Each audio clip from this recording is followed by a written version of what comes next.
Alrighty, welcome back to the stream. Welcome back once again to Pathfinder Wrath of the Righteous. And, brief apologies to the delay on starting.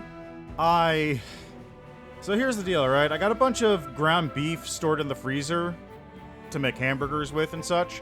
And I was going, okay, you know what? I'm going to defrost half of this real quick. Just pull it out of the freezer, put it into the fridge, so that way tomorrow morning or whatever I can make some burgers with it.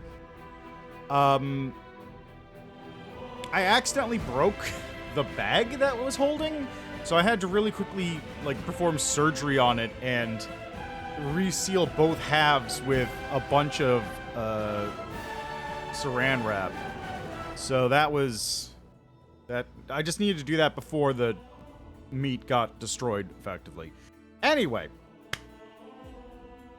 We're gonna go back into Wrath of the Righteous, and we are continuing onwards with Chapter 5.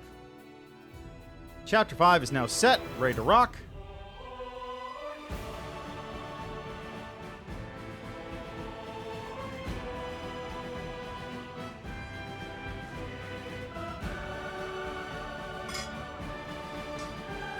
So, we got a couple things to take care of. First, I guess I gotta take care of Wendwog. And you know what? I'm just gonna kill her if it comes to trade. If she betrays me, I'm just gonna kill her straight up.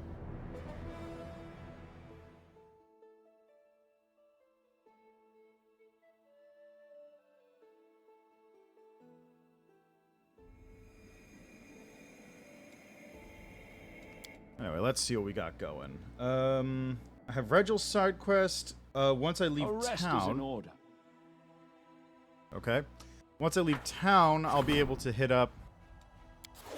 Let's see, Hylor, Leoter,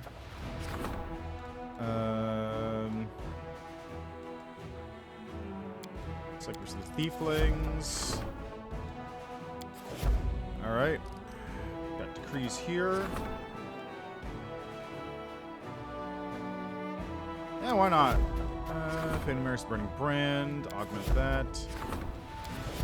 War Logistics, Strategic Command, my connections, study the crystal. I don't need to get the Azada. Trainal units, Xanthus experiments, senior comrades. You know what? Let's do this one. Why not? This is not a repeatable decree. Okay, relics, brand, freedom, looks good. Let's look at the armies, because my armies are basically gone now. Lovely. Alright, I need to have one army go down this way, one army go over there, one army go here. So all you guys are gonna head over this way.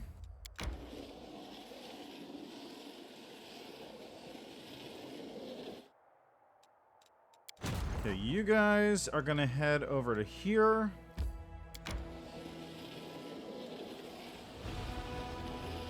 They'll be dealing with Gloomy Gorge in the adjacent area. And this one unit of Yamazata is going to go... Where should I put him?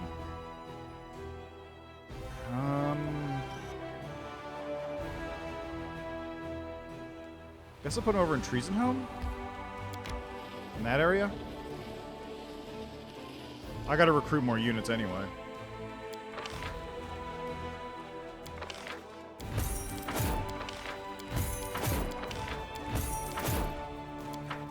Okay, this unit is going to go... Let's see, is there any... There's no reason to have anybody down here, basically.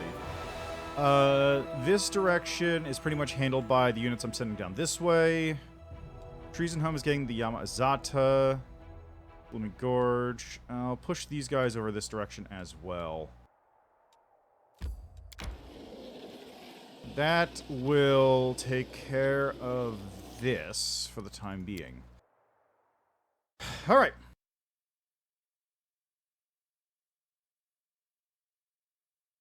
Ugh. Let's also go talk to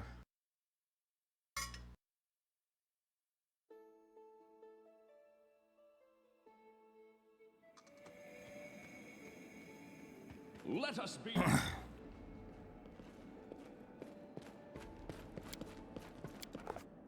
See, the inn, chasing the spinner of nightmares. Let's go to the inn, I suppose. Talk to Leoter and whatnot. There's a... Let's move. Here, there he is. Hylor, right.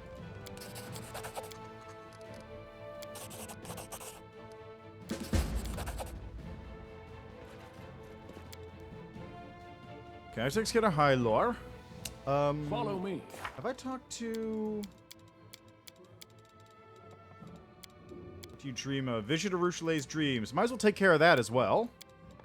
Visit the Hell Knight outpost with Regil. Deal with the Bladesmith. More than nothing.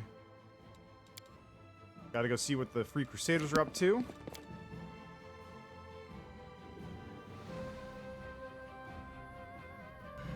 I probably should take care of that before I deal with any of the other things, honestly.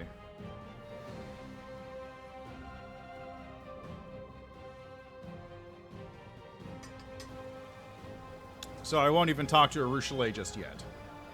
Because that probably is going to have something to do with... Game crashed. Game just crashed, that's a first.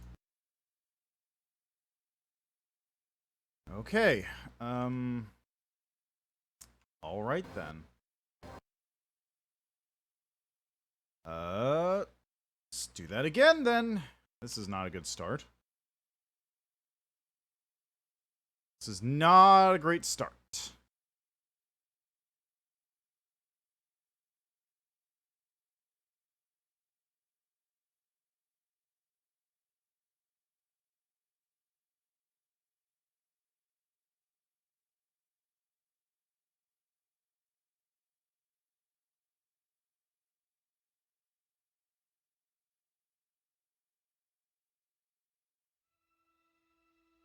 Okay, and full application refresh.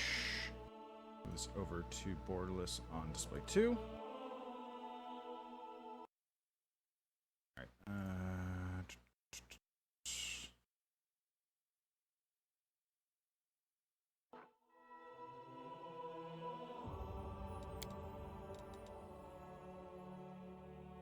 okay. Let's see if anything broke badly this time. I hope it didn't. It shouldn't have. At the very least, I gotta get the Wendwog side quest out of the way. Because I gotta wait for, I gotta travel out of the town for a couple seconds in order to hit, Chief Saul.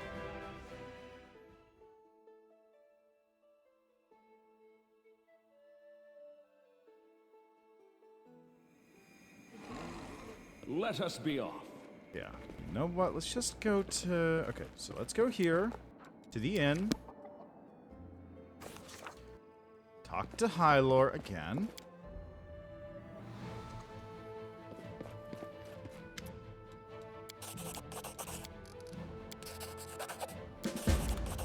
Let's move.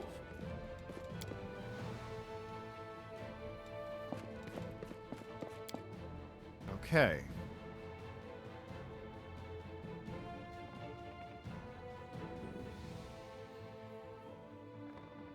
Uh-huh. Uh-huh. Oh, this is bad.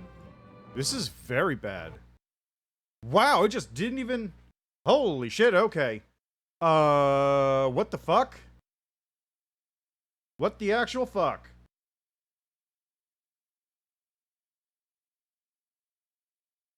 Okay. Let's... Oh yeah, whatever. You can see my wallpaper. Ooh. Let's see here. First, let's go to Nexus. Has Toy Box been updated recently, perhaps?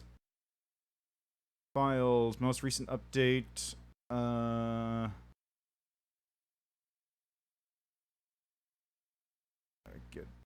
Go to the GitHub. Has there been an update since then? Let's see. Releases, no releases published. Doesn't say. Okay. There's no currently active updates. So let's just go here real quick. I'm gonna go to Unity Mod Manager. And I'm going to uninstall the mods.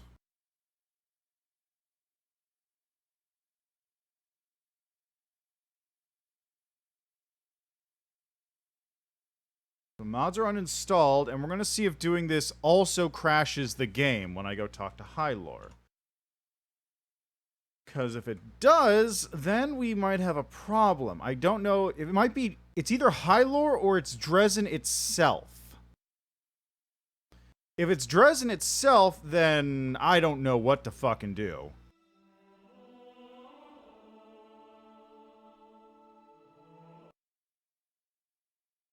If it's Hylor, then we just do that. And if it's, you know, anything else... Wow.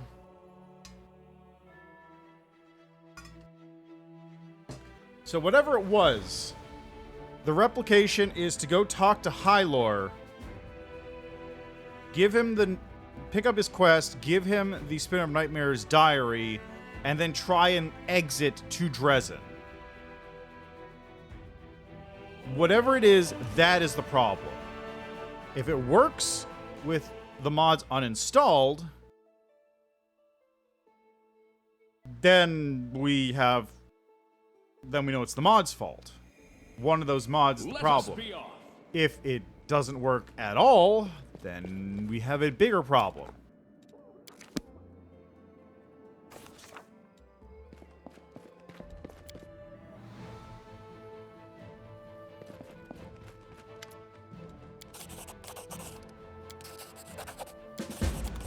Let's move. Okay, let's see. Is it gonna crash?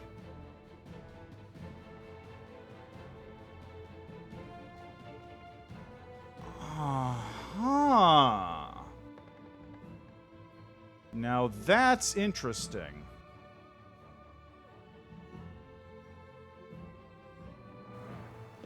Oh, it didn't crash. It didn't crash this time. Follow me. Okay.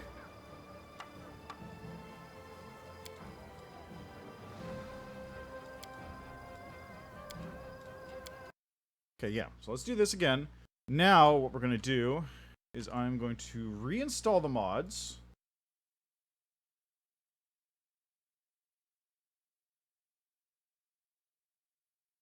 And I'm just going to immediately leave to Dresden.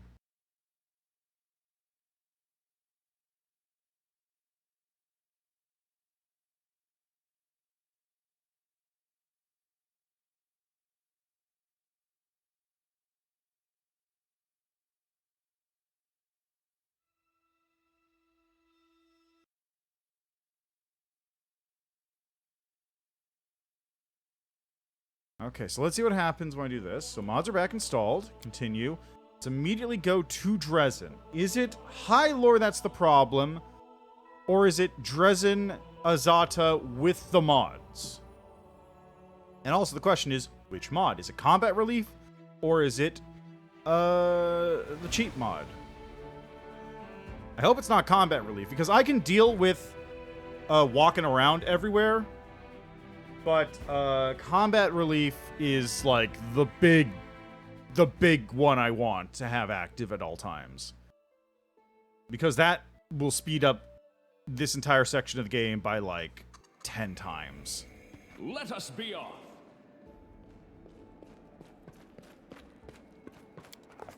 To the streets.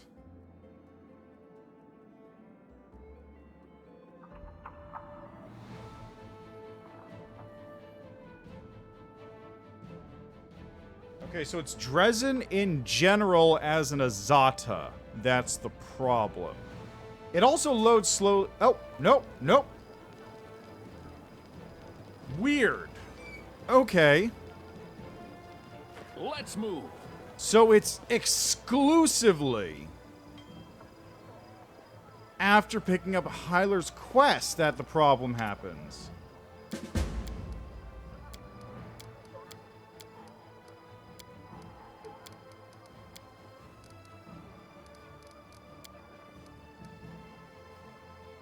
Let's see, ring fragment or boots? Let's do boots.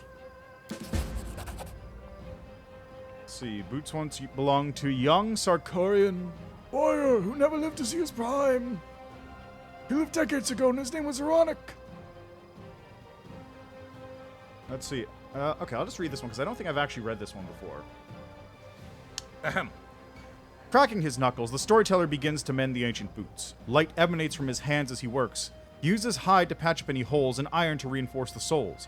The stitching, done with sturdy thread, is soaked in demon blood, and arcane symbols are laid on the decayed leather, imbuing it with magic. These boots once belonged to young Sarkarian warrior who never lived to see his prime. He lived decades ago and his name was Ironic, but today no one knows his name, his sacrifice, or his fleetness of foot. He was a fellow who was able to outrun tomorrow and change it, and with it, the entire future of our world. Thanks. Alright, what did I get? Ronic's sacrifice. Boots. No. Boots at dexterity +8. Granted, swear a +10 bonus on mobility and athletic skill checks. Also, double bonuses to AC attack rolls and reflex saving throws from haste spells cast upon the wearer. In addition, whenever the enemy confirms a critical hit against the wearer, it becomes stunned for 1d4 rounds. Holy shit! That's fucking amazing!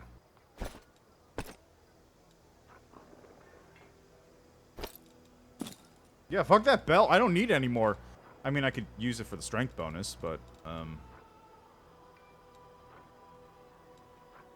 do I have a belt of strength and constitution someplace? Strength, dexterity. There we go. That's, incredible, though. Okay, so first, amazing. +8 dex is amazing. Second, +10 bonus on mobility and athletics. Decent. Not the most impressive thing, but still pretty good. Third, double bonuses to AC attack rolls and reflex saving throws from haste is incredible. Especially since I get natural haste just from being an Azada. Fourth, whenever the enemy confirms a critical hit, it becomes stunned. That's amazing. That's a no save. No save, you get that effect. That's amazing.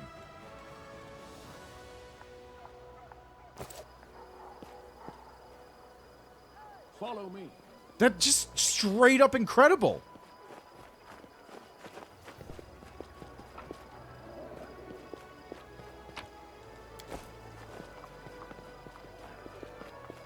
March on. Okay, I think the first thing to do here is we're going to do this, and I have a feeling I'm probably going to have to choose Devil or Azada coming up.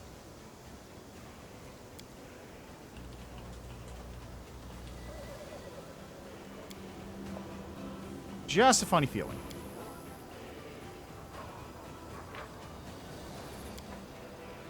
It's fine, probably. If it's not fine, we'll figure that out when the time comes.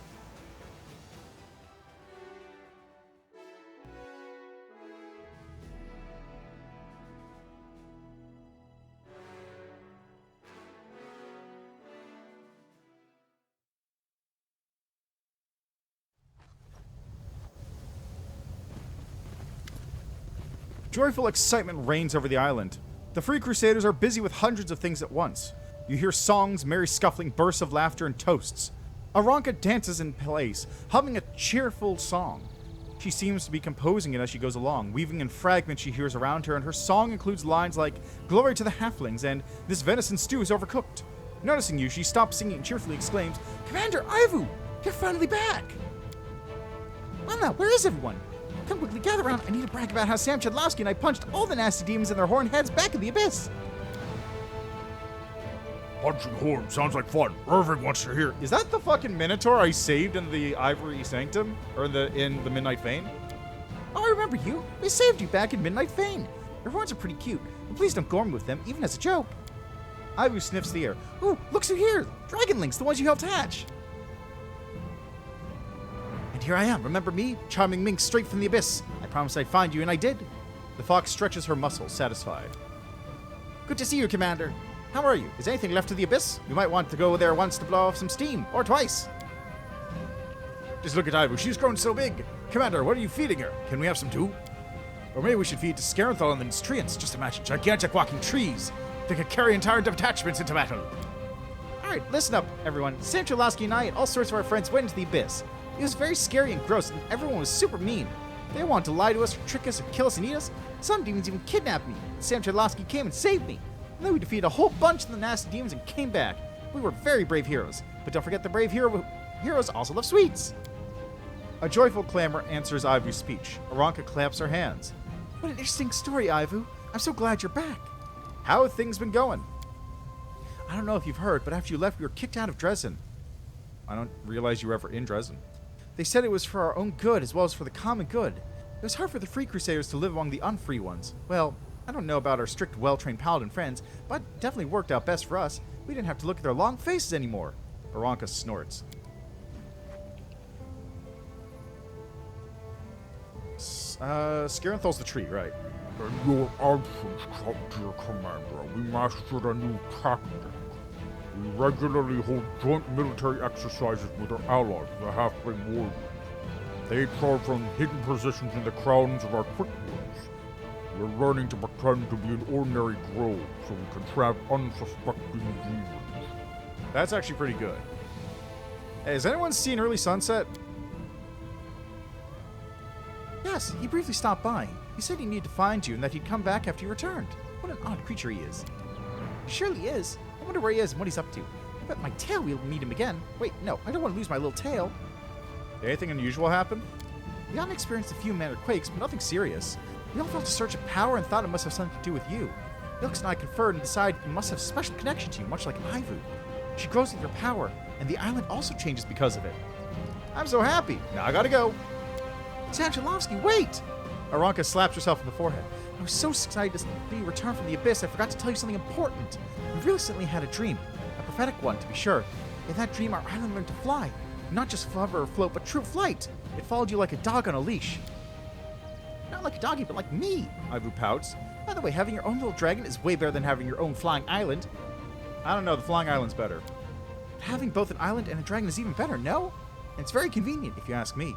Sanchelovsky, you could always return to the island to rest and recover from the filth of the world wound. And we can fly behind and help if you need it. Here's the thing, Sanchelovsky. I think you should listen carefully to yourself. Perhaps you can figure out how to steer the island? Just in case, I'll tell the sculptors to stop working on the equestrian statues prancing along the edge. If the island starts to fly, they'll all fall off. Interesting.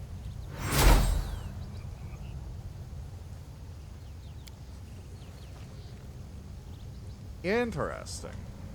So, do I get a flying fortress? How's that work?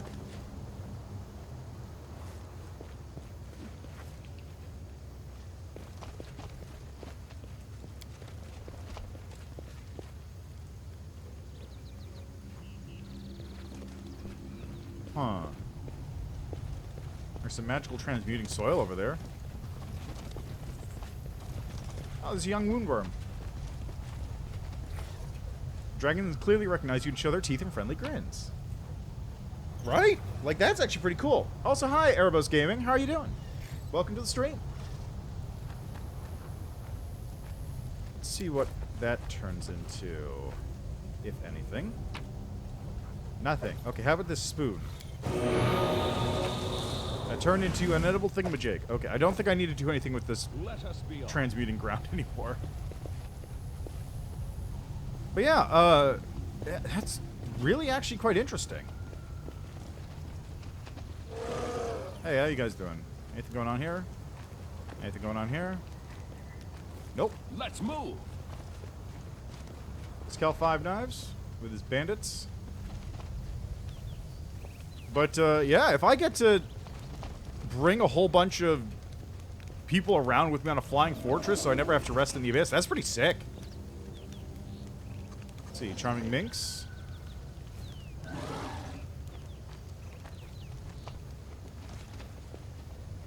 Follow me. Nothing going on here. How about Maestro Aventurine? How are you doing?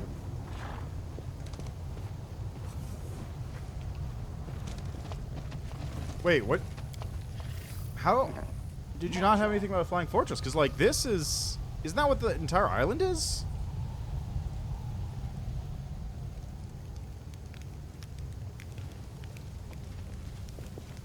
Ah, there we go. Oh, you sell things. Cool. I'll sell some junk to you real quick.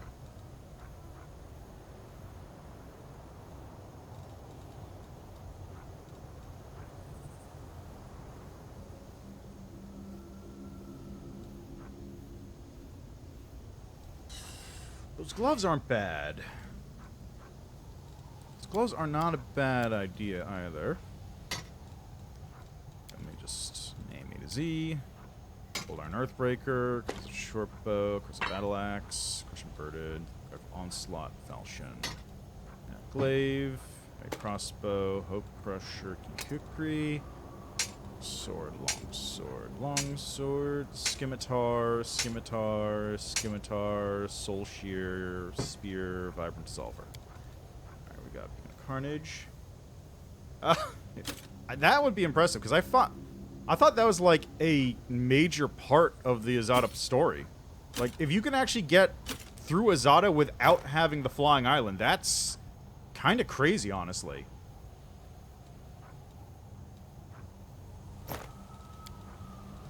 Alright, that seems like everything.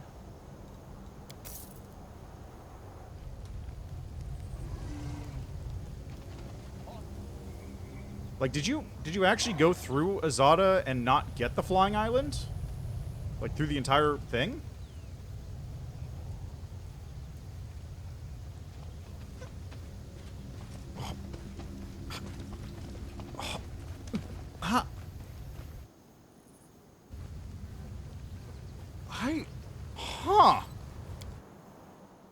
I didn't know that's possible.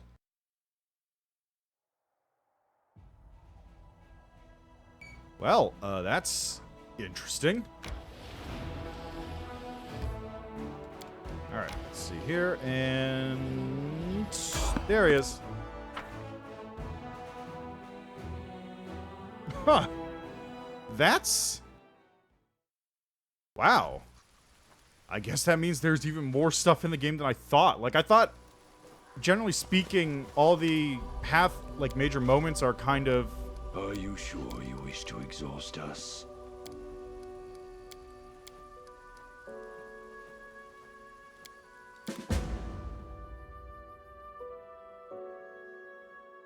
like, I would have never... what? Huh.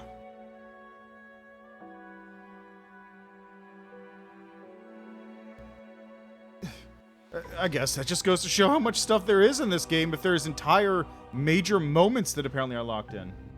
Ah, okay. So you might have skipped, like, the final part of the Mythic Path, then? Did you hit Mythic 10 by the end of it?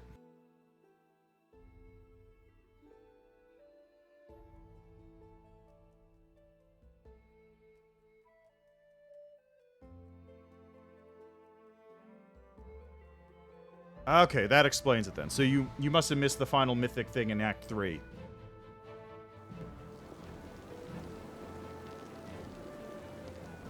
Let's move.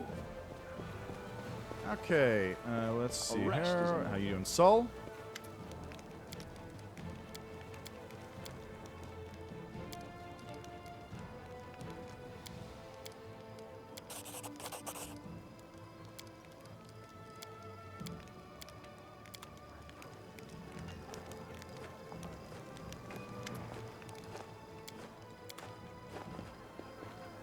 All right. Follow That- me. Oops. All right. Is that everything I need to take care of at the moment? I think so. I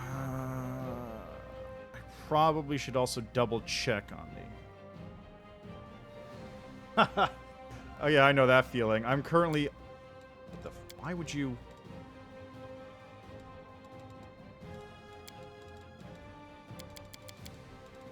Why on earth?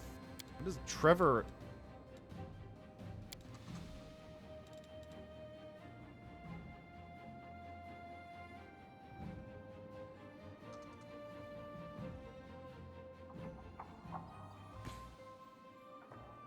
Yeah, I know that feeling, though. This is playthrough, like, 5 or 6 for me. Oh. Hey, Lady Konami. What's the problem this time?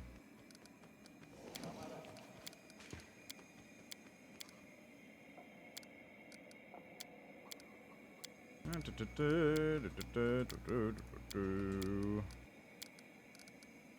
see, provide a holy relic. Family heirloom, masterpiece from... oh, yeah, of course, right. This one is the one you always go for. That's the always go for the River Kingdoms. Ah, so, right. Well, it's not really a second playthrough if you're doing Devil, right? Because you're just starting up from the end of Azad, I guess.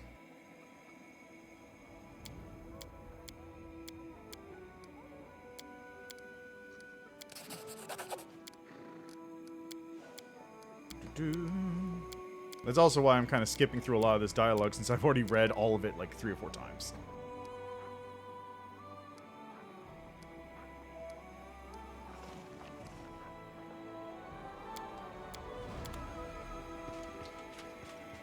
Hello, Dorlinda.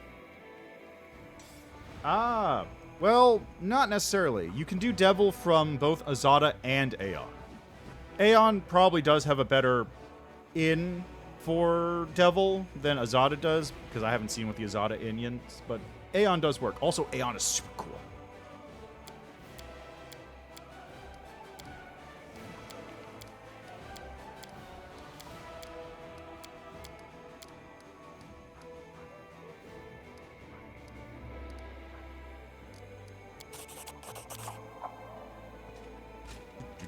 Captain Odin.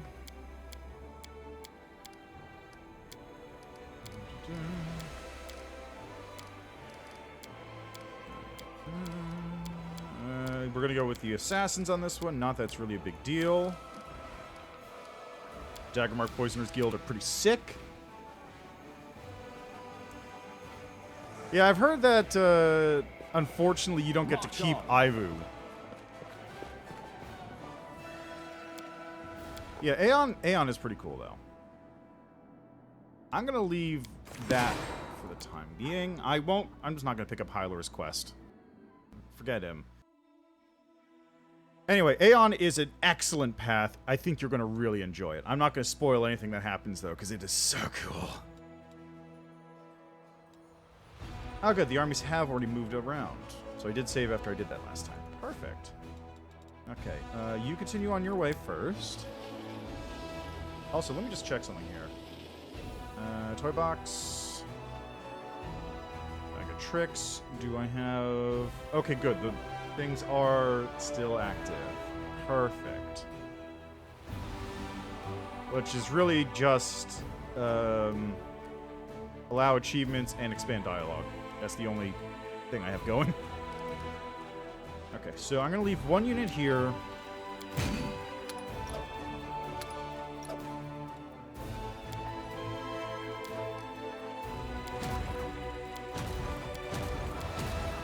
Guys are going to split over to here. And then one group is going to go off. Let's call this Yath's Watch. Yath's Watch going to go into Yath's Watch, as you would expect. Hey, perfect. And this one is going to go down to here. I gotta need another army. And this is Winterson Crossroads.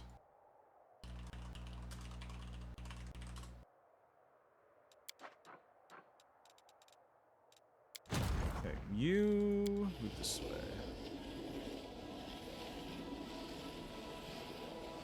Wait, what? How did he kill your character?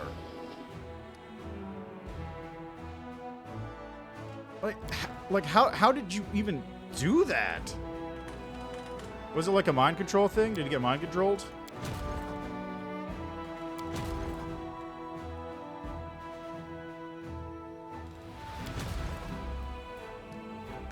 Okay, so this is Gloomy Gorge Crossroads.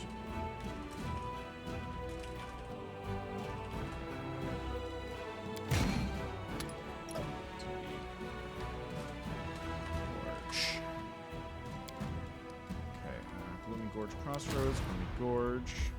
Move into there. Okay, this is, I want to say, the Mastodon Army location or something. I don't remember offhand. I'm just really curious of the logistics of how that worked.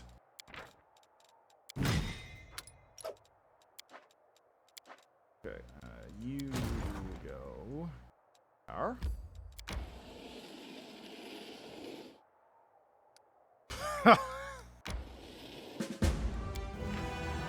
Yeah, that would do it, wouldn't it? Okay, this is Camp of the Mammoth Lords. It's kind of like casting, God, what is that spell? One of those spells that damages all evil creatures or all good creatures within an area, and just using that on your party, forgetting that Regil is technically lawful evil. I mean, not technically, he is just straight up lawful evil, but he's the good kind of lawful evil. The kind of lawful evil that's, like, very easy to get along with, you know?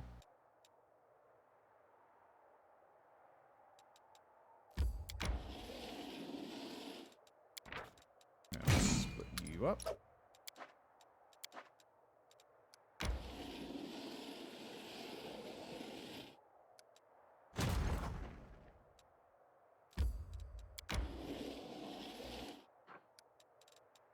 Alright.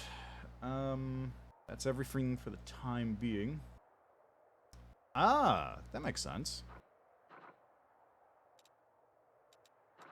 Yeah, I have a viewer thing, which I have a similar thing where I let viewers use some channel points to buy a character, but it kind of fell by the wayside because, one, it takes a minute to set up the characters, and two, until recently, I wasn't using the cheat mod, which meant that I didn't have remote companion dialogue, so I had to use actual characters in there to avoid missing all the content.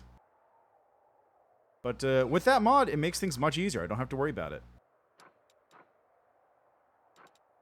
Okay, I've got Regil in my party, so might as well go to the Hell Knight outpost.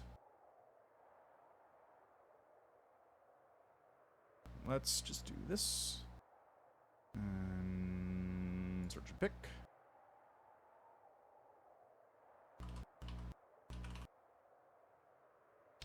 Hell Knight, map point.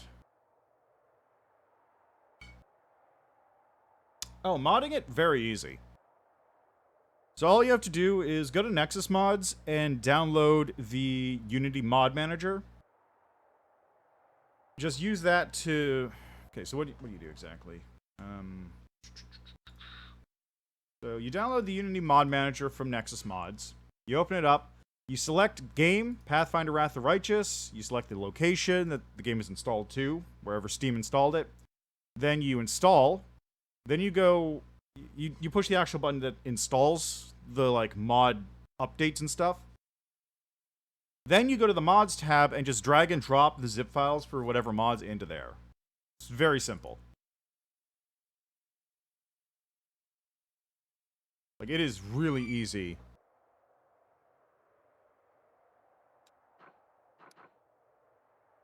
Wrong one. It's really easy to mod this game. That's the one. There we go. What? Nope, stop.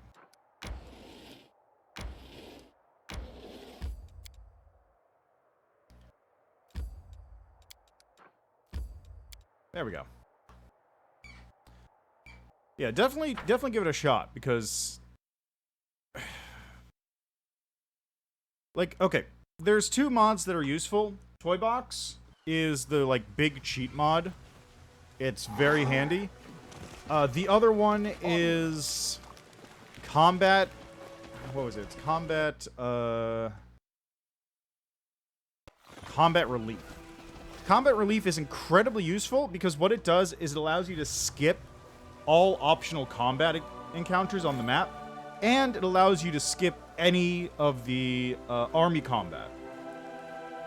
Which, 1, if you're not good at the army combat, it's helpful, and 2, if you just don't want to spend an extra 5 or 10 hours doing army combat at any given time, it's incredibly helpful. That's right, I've also got a... Okay, this... Speaking of which... I forgot about this part. Speaking of mods. So want to see how easy it is to uninstall mods? Here, watch this.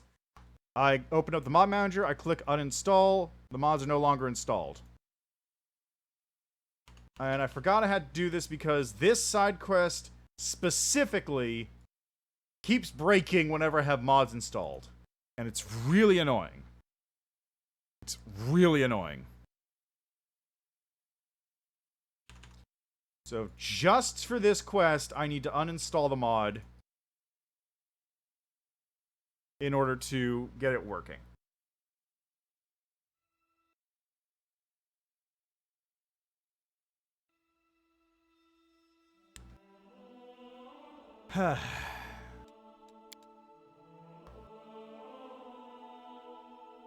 Yeah, exactly. So, definitely get Combat Relief installed. It literally speeds up the game by probably like 50%. Just not having to deal with... Okay, so here, when you're in chapters 3 and 5, here are the 2 biggest time sinks. Army encounters and walking. There's also, like, some optional time sinks, kind of. Like a few... also, let me just unequip right real quick. Like, if you're trying to get everything in the, Let us be off. If you want to get everything in the, various relics and stuff finished off and all that stuff, that's a lot of time because you need to wait for, like, things to finish off so you can put new things in and take care of those and do that whole thing like that.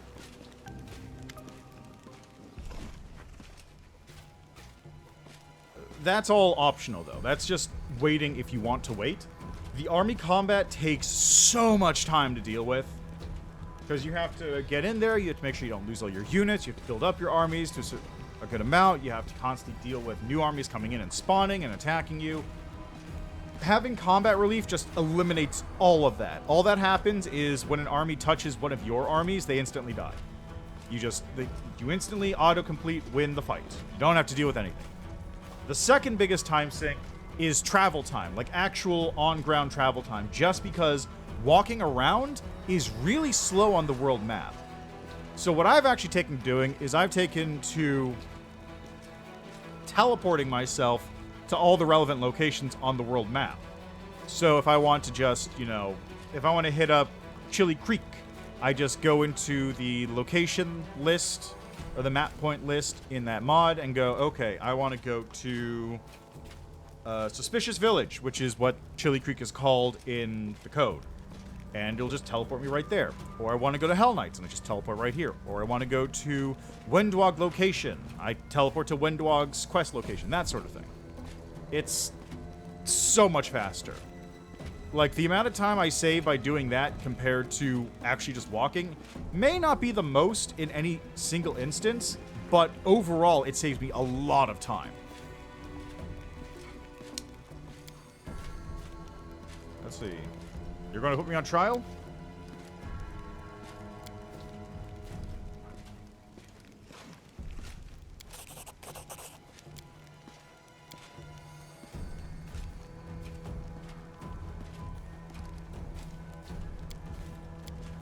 Let's see.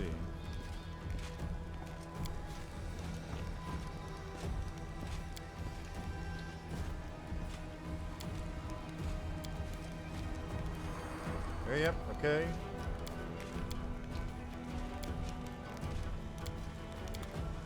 Alright, the duel with Regil. We will be victorious. Oh, is it turn-based? Why is it turn-based? I'm fighting an unarmed dude. Wow. Yep, there we go. Problem solved.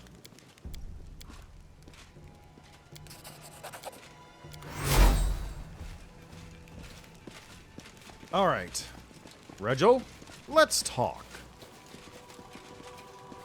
I'm glad Regil's still on board with me after all these shenanigans. I believe I owe you an explanation. First, I did but a good... I have been a Hell Knight for I believe. For you, only... So I made no great fuss about the big chief. But I do realize... I understand now that we... There we go, problem solved.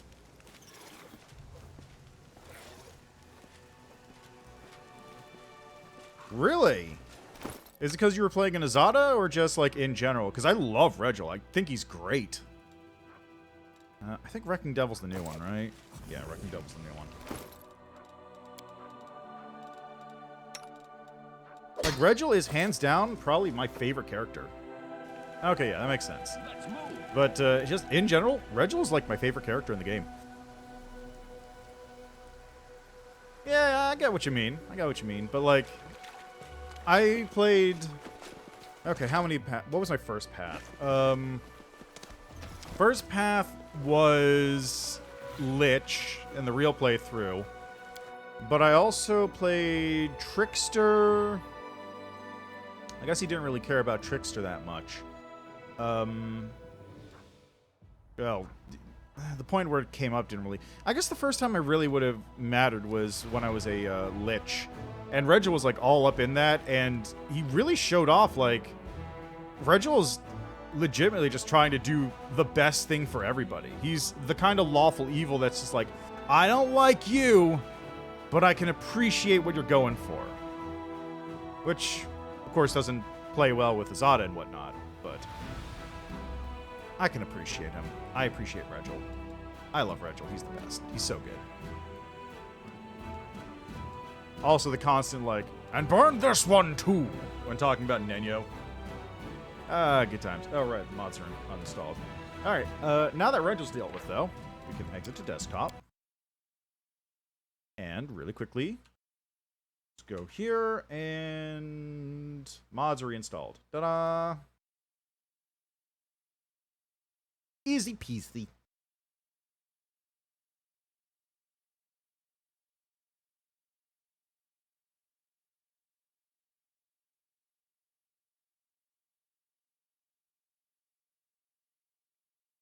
Any time now.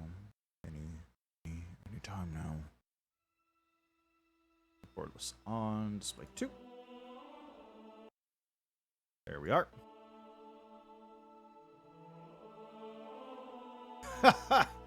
Okay, you know what? That's fair. Did he have a Kender or something?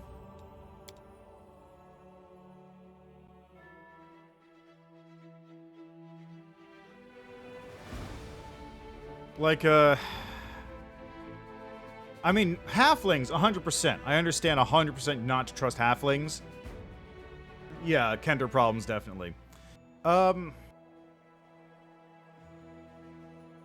So, halflings, generally speaking, are fine in Pathfinder. It's just Kender existed, and that's the problem, and people liked Kender sometimes, which is also the problem.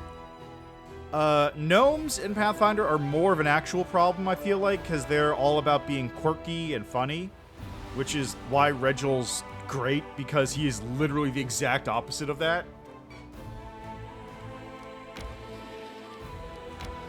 Like, he's a lawful evil gnome. How's that work? I don't know.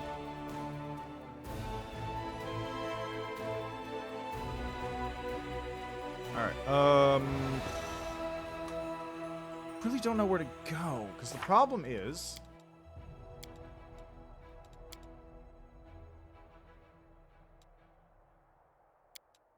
on Captain Selkind... Hylor... Gal 3, Electrical Prison, Dragon Burial Ground.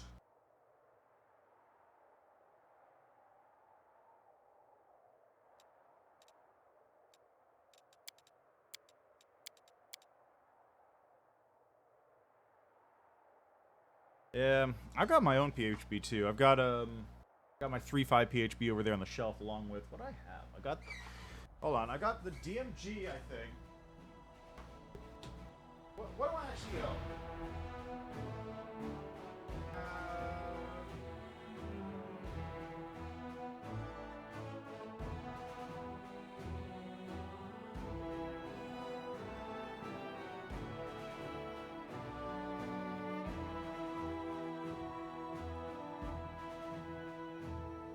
I have my second edition, but my AD&D Player's Hit DMG. I've got Dragon Net, Weapons Legacy, 3.5 platform critical.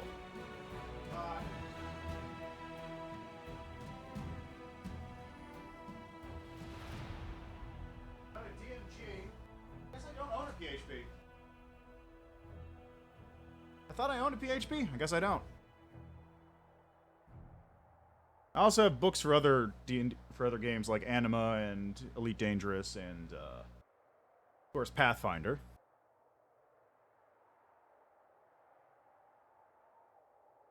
Ah, cool. Yeah, I only have a single, very old, beaten-up copy of the second edition, the AD&D Dungeon Master's Guide, with the genie open up the doors to the City of Brass on the front. Because I found that in a shop on vacation in Cape Cod. We went to a used bookstore and it was just sitting there on the shelf and I went, ooh, this looks cool, and I picked it up.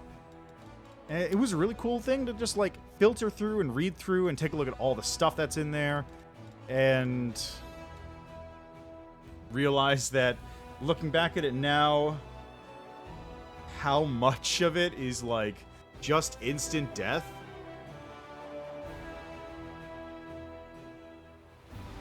It's really funny because you play D&D now. Oh, that's cool. That's nice. That's a nice thing to like pass over. Although it's also like we don't need these anymore. Yeah. Could have also been that. But yeah, like all the checks in the second edition book for like the Scarab of Death or any of these like rods of whatever that are cursed are your save is not to revert or like resist the effects of whatever's going on. Your only check is to make a perception, an active perception or identify check of some kind to determine, oh, this is a cursed item. And if you use it, you're dead. There is nothing you can do. There is no way to survive the effects. If you put on the Scarab of Instant Death, you instantly die, as is the name. If you assume it's just like a normal clasp of some kind, then you're dead. You have to identify everything, because if you don't, your character is gone. Which is very funny, and also, wow, that's a very different way of thinking about the game. Yeah, that sounds about right. That sounds about right. Like, again, the traps aren't... The traps aren't designed to be, like, resisted. They're designed to kill you. The only defense you have against them is to not fall into the trap. Okay, well, I just gotta... See, here's the thing, right? I'm waiting for this because I know for a fact Mephistopheles is going to show back up, and I don't know when, and that's going to affect a lot of other things. It might not affect, like, some side quests, but it's going to definitely affect the main quest stuff. So, you know what? Let's go to... where is it? There's the Ineluctable Prison. Where is Valley of Temples? There it is.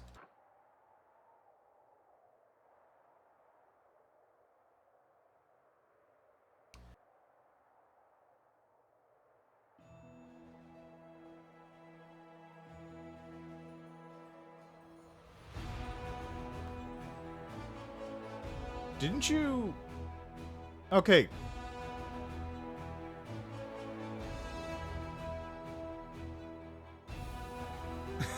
Yeah, right? Did you do the event in the slave markets where you liberate the slaves and kill all the slavers in Illusionera?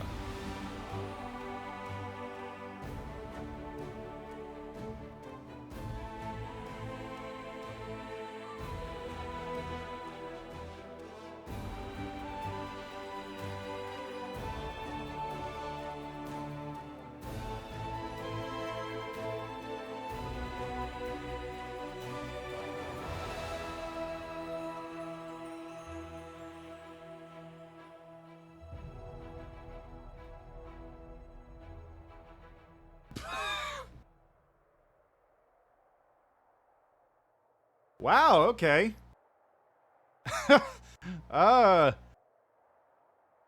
Wow. That's, huh. Yeah, I guess that would do it. Yeah, I guess that would do it.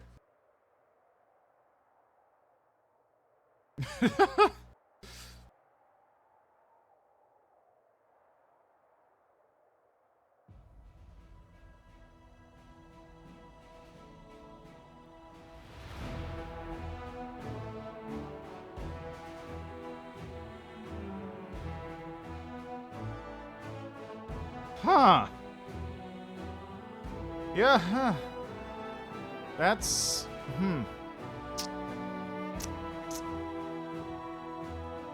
I'm just trying to wrap my head around that. That's... Huh. Oh, alright then. If it works, it works, I suppose. The game just keeps working. Okay, I'm just gonna do this. Oh, that's right, I gotta do this again.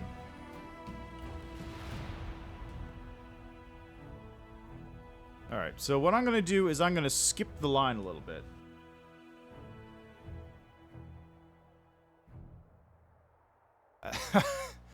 You know what? That's fair. You're gonna have to go back through Azada again later on to see how that works. Because there's a whole thing that happens.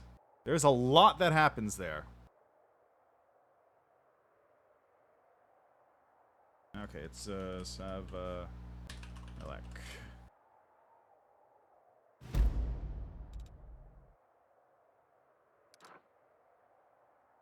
Alright, I can't actually go in here without Wendog in my party.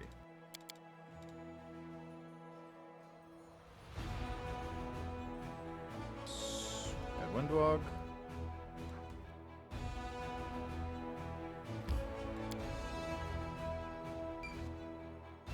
Yeah.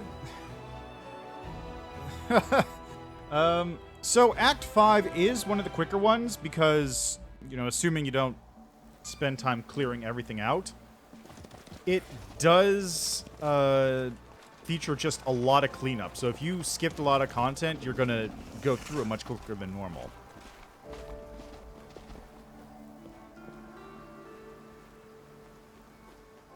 My children! Arr. Master, sir. Okay.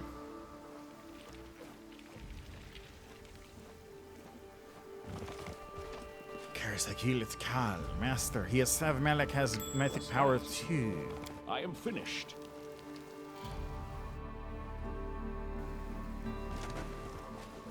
Righto, let's go. Let us be off.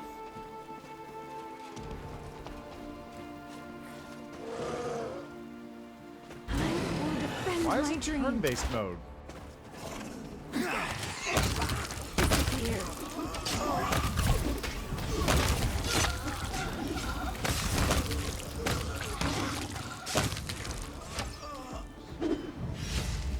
Killing is what I was made for. There we go. And, you know what? I'll loot all these corpses too, because why not? That's free money.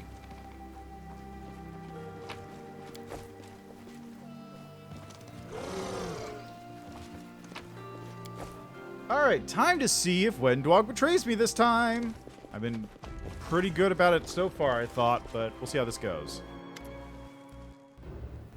When Sab Malik notices you, he heaves a sigh of irritation. Oh, the invincible commander and the despicable minions. Congratulations. You made it out of Evolutioneer alive, only to die here. But before you meet your end, you will bear witness to a ritual. It will be my crowning achievement, the culmination of all my young years of hard work. His white eyes turn toward Wendwog. So you're here too, my wayward child. How fortuitous. Your father was once one of my closest servants, but he has recently vacated his position. Take his place and claim your power. The power, and purpose, and care of a wise master. Oh, and a long life, of course. I release all the mongols to accept my patronage from this dark and humiliating curse. Their lives will no longer burn out like candles after a few meager decades. They will live as long as humans, or perhaps even longer.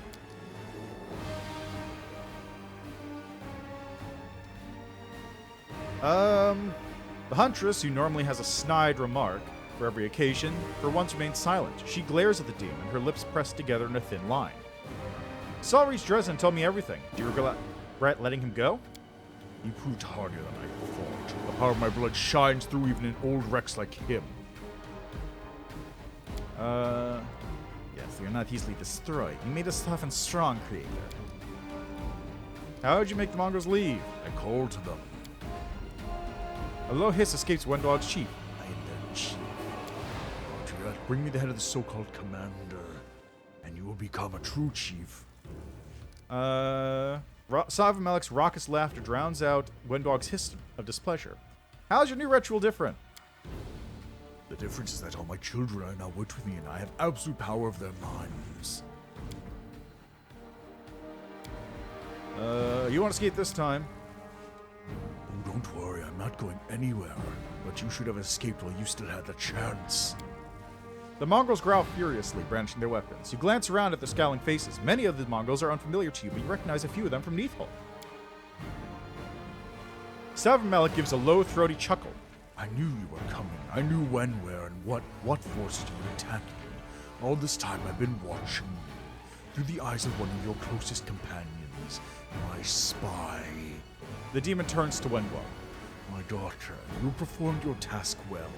Now there's only one thing left for you to do. Kill your former master and bring me his head, and you will gain my dark benevolence. You will be foremost among my creations, and I will give you a place at my side. Moment of truth.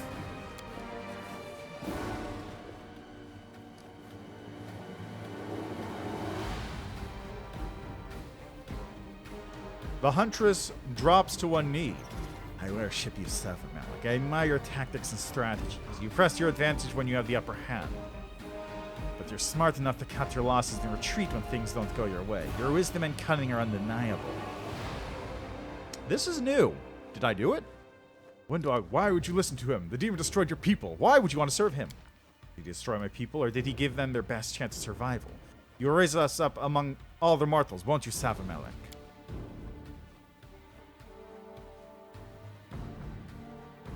Suddenly, Wendwog's voice takes on a mocking tone!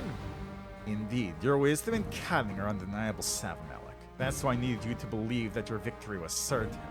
Otherwise, you would have fled. You would have escaped with my kin, and my tribe would have grown smaller with every strike of the gong. No, I had to convince you that you had the upper hand. The huntress's grim voice rings out triumphantly. You believe that you are safe. You thought that you were in control. You set an ambush, created a list of all the ways you wanted to torture your defeated enemies. You even rehearsed your victory speech. You were blinded by your arrogance. Ah, yes, I can see the realization in your eyes. You're asking yourself, why didn't I prepare an escape plan? How will I flee and hide? How dare you! You're my creation, you are my slave! You are my prey. Wendwog's lips twist into a cruel grin as the demon nervously flaps his wings. His eyes dart around the surrounding ruins, searching for an escape. I can see it. I can feel your fear. There is nowhere for you to hide. It is time for you to accept your demise, and I will deal the final blow. You stole my father from me. You took what I love most. So now I will take what you value most, your life. The huntress raises her weapon. Her smile is as cold as ice. It's the smile of mountain cliffs as they watch overconfident climbers tumble to their deaths. It's the smile of the raging ocean when a drunken sailor drowns in its depths. It is a smile that promises death. It's either us or them. Yay! Oh, and Land's here too! You've done enough to harm my tribe. Today you die.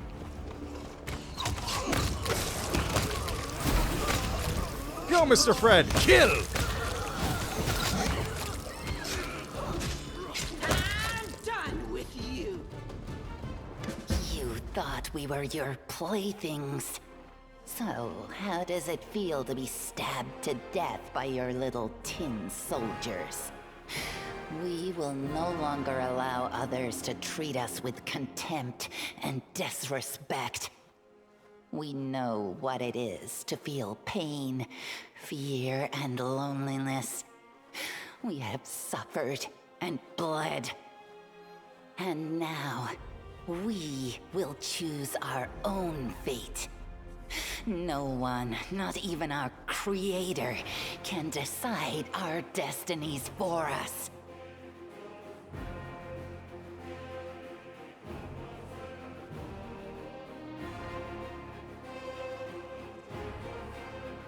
Sorry, phone call came in real quickly. Wendwag looks down wearily at Savmelek's mangled corpse. Yeah, I did it! I finally got her to stay on my side! Yeah! It's been so long coming. God, what do you have to do?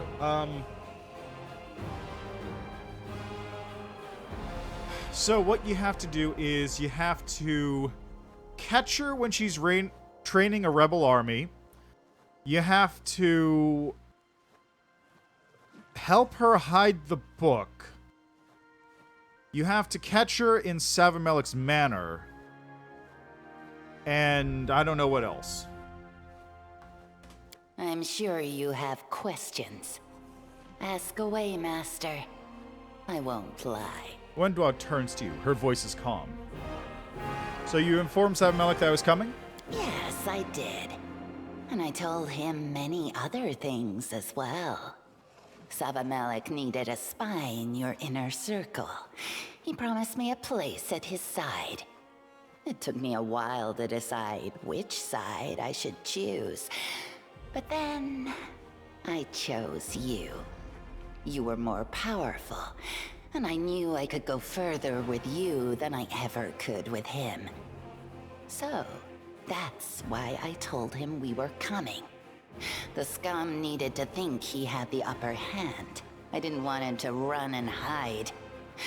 If he managed to escape our grasp, my army would remain in his thrall. So why'd you decide to betray him? I have to admit, it wasn't an easy decision. He offered me an extremely tempting reward. But after getting to know you, I realized that I would rather be on your side. I had more to gain from maintaining my allegiance to you. Like your life. I was plotting against you from day one, but you were shrewd enough to catch me in the act, and wise enough to let me go. You subdued my fighters, and you discovered that I was responsible for Dyra's murder. However, you refused to send me to the gallows. Instead, you showed me that my schemes would never succeed. No matter what I did, you would always be one step ahead. Okay, so here's why. Killing her is easy. Like, if I wanted Wendwag dead, I could kill her, no problem. Like, all I would have to do is miss the steps. But this is way harder. This requires a specific chain of events that you actually have to do correctly, or else she doesn't betray, or else she betrays you, and then you have the option to, like, step out of line one more time and you're dead, or just straight up kill her. Like, keeping her on your side is way more difficult for me to have done. And I'm really happy I finally managed to do it. You even figured out that I was meeting with Savamelek in Alushanira. You planted the idea in my mind to betray him instead of you. You have shown yourself to be a true master of intrigue. You are always one step ahead. So it's pointless to try and betray you. Compared to you, Savamelek was a pathetic amateur. You can offer me so much more than he ever could. That's why I chose to remain on your side. After everything we've been through together, you were ready to switch sides? You're willing to serve Savamelek? With all the 0 time you spent on my party? Let's be honest. We stayed together because we are useful to each other. We have an arrangement. You grant me power, and I kill for you. But it has always been about survival, not friendship or anything else. I will always strive for more. I will always seek power. And that's beneficial for you. After all, the stronger your servants are, the more useful they will be to you. I wonder...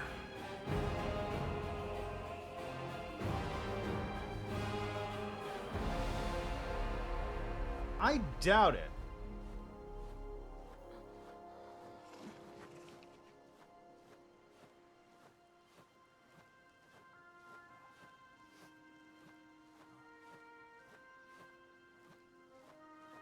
Would it be possible? So, okay, so we got the arm... No, because I can't do it. It's not possible to keep her alive with Lan. Because if I take Lan, I don't get the scene where she's, like, trying to raise an army. Or trying to, like, raise the rebellious army, I should say. I still get the Dira murder scene. But that's... The Dira murder scene is one thing I can do. But I'm also unable to get the Savamelek betrayal scene in the mansion. So I don't think it's possible. It's definitely not possible to get both. But you knew all this about me already when you invited me into your party. You knew that I would always covet your power, that I would desire it for my own. You knew that my companionship came with conditions, but you accepted my help, despite my ambitions. There are some who seek unconditional loyalty from those around them.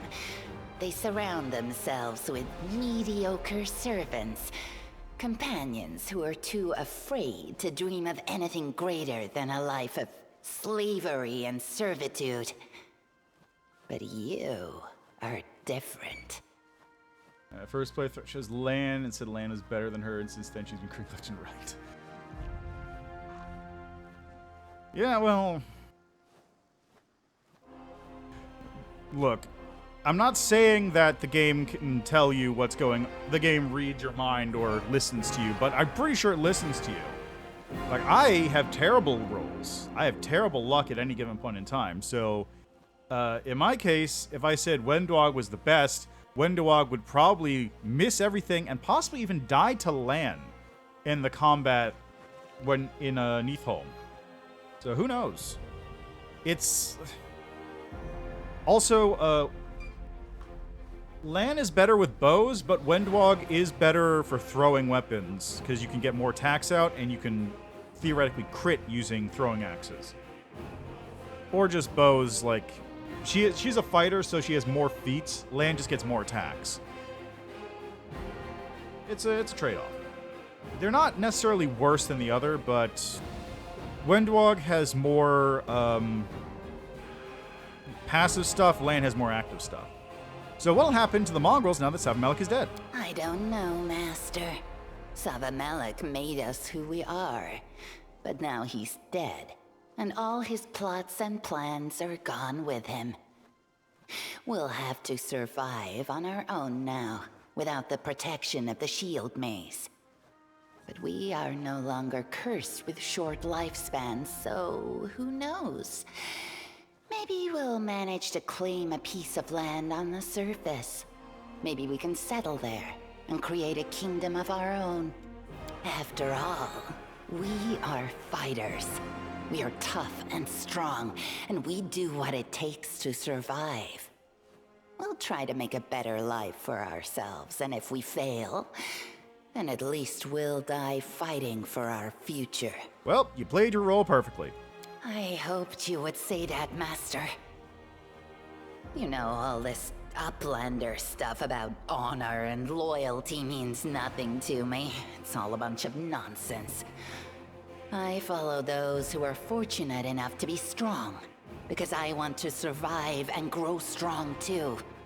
I'm not acting out of a sense of duty, or following any foolish beliefs, and I'll never be a crusader. I'm not gonna be religious, or adhere to a bunch of Uplander virtues. But I'll follow you, because you're a true leader. The huntress bows her head, and the blush suffuses her cheeks. She's clearly flattered by your praise.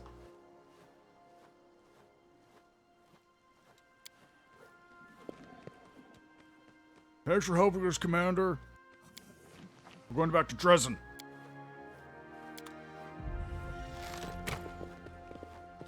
Alright, and how you doing, Lan? No? No speaking? Okay. Follow me.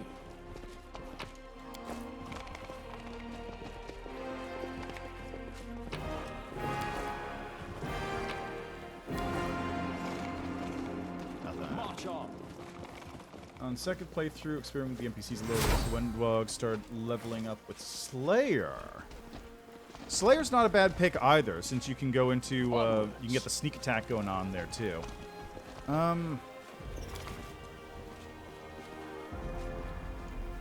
Yeah, Slayer could work, definitely. You're doing Aeon into Devil. Right. So you're gonna be experiencing...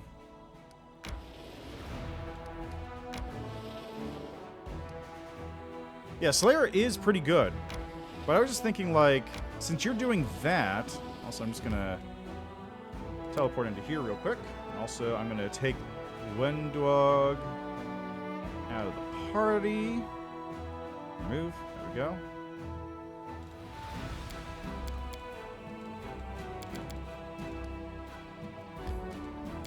Into the final Val. Anyway, there's a thing you'll have to experience once you do Lich Path, because Lich also has something in it which is pretty great in that sense. Let us be off. I mean, that's kind of spoiling it a little. There is another Slayer for the Lich Mythic Path, and it's super good. Like, legit super good. Let's move.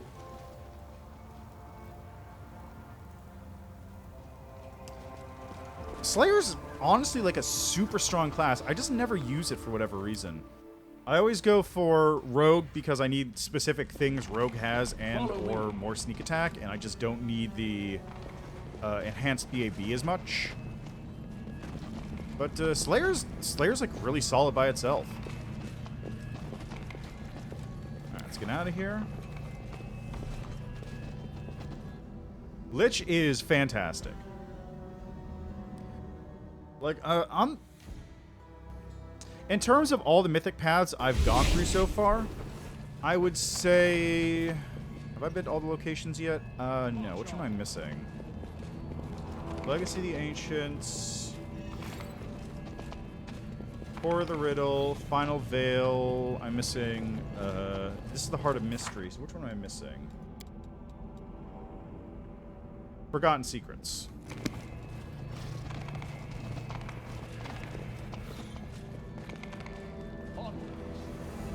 Ah, I see.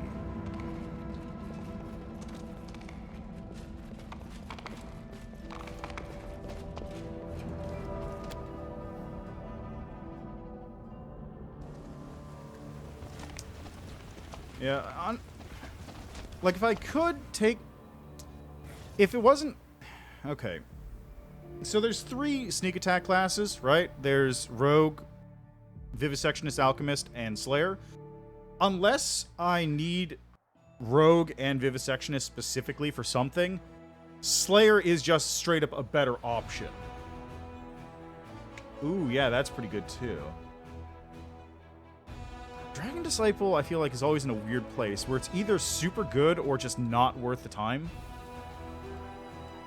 Because you do get all the big bonuses, but the amount of time you have to spend going into that as opposed to getting your normal class features is, like, not enough of a good trade for a lot of times.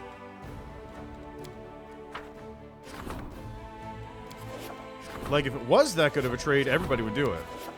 You know, build permitting, but it's kind of a lot of the time, it feels like. You know, let's get one of these going.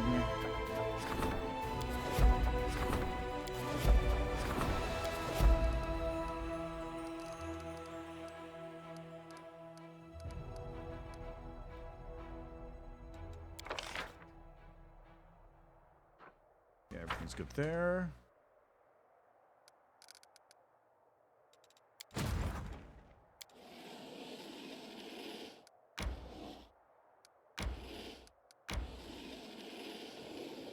Huh. Okay, well, I guess you're gonna be camp on the ferry.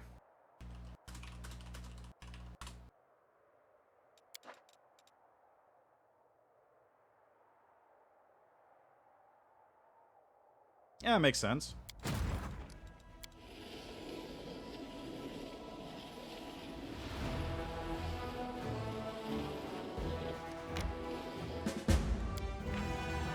Okay, which one is this? This is Mountain Warden.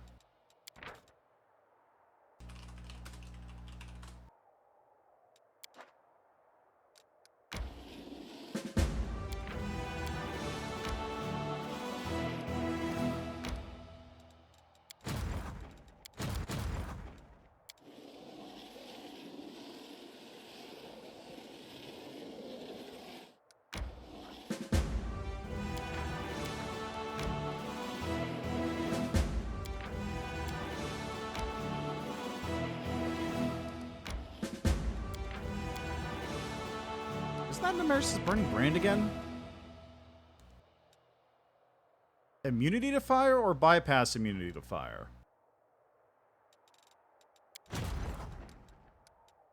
Oh, I got some Hell Knights. That's handy. Where should I send these guys? Probably... See, Trees and Hums covered. Probably here.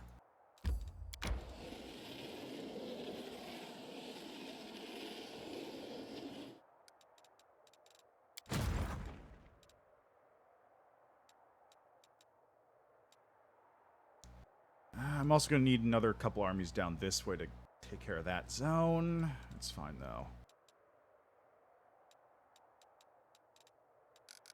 Alright, takes care of that.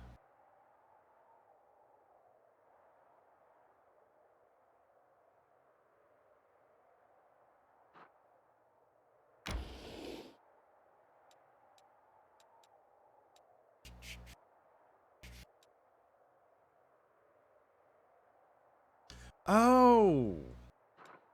Right! Right. I forgot that was a mythic thing.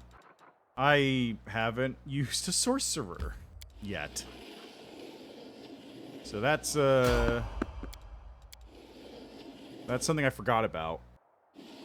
Like, the closest thing I had to a sorcerer is an Arcanist in one playthrough as Aeon, actually. So I haven't done anything with that yet.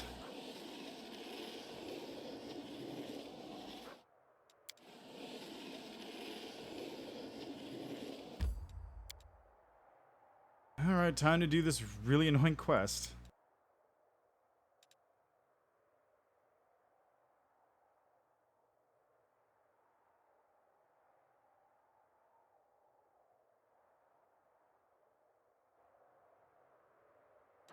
Might as well get this one taken care of. Like, this has zero bearing on literally anything else. Oh, yeah. Okay. Was it another viewer character? Let us be off. Okay, fair enough.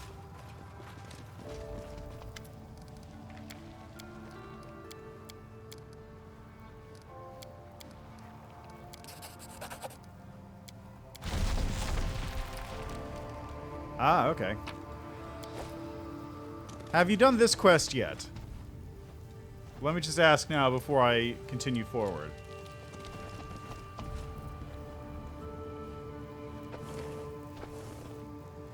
Have you done this quest before?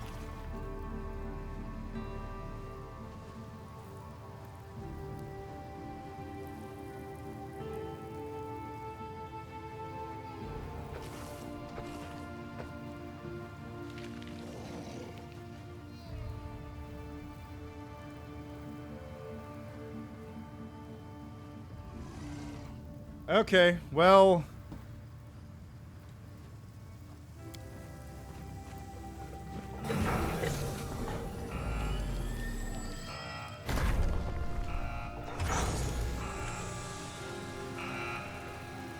What's your opinion on other classical CRPGs?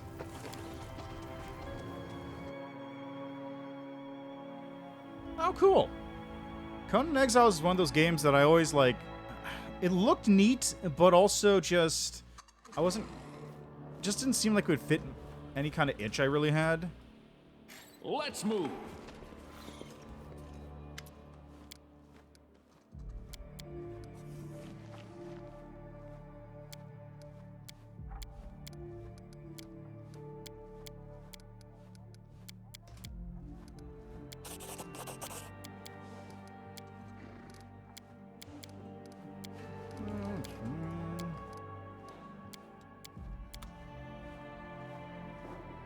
Ah, fair Follow enough. me. Well, in that case, I guess the better question is, what's your opinion on the Fallout RPGs? But, anyway, Conan Exiles, that's... I can't remember. Conan Exiles has the dong slider, right? Is that the game with the dong slider? Dark Souls Minecraft with boobs. Okay. Because I remember seeing some people playing it, and they were like building a little house, and they had like a weird elevator, a rope pulley elevator kind of thing, which was interesting. I can't even get to the Shrine of the Three, can I? Let me see. Is there another phone call from me? Yeah, it is. Hold on a moment.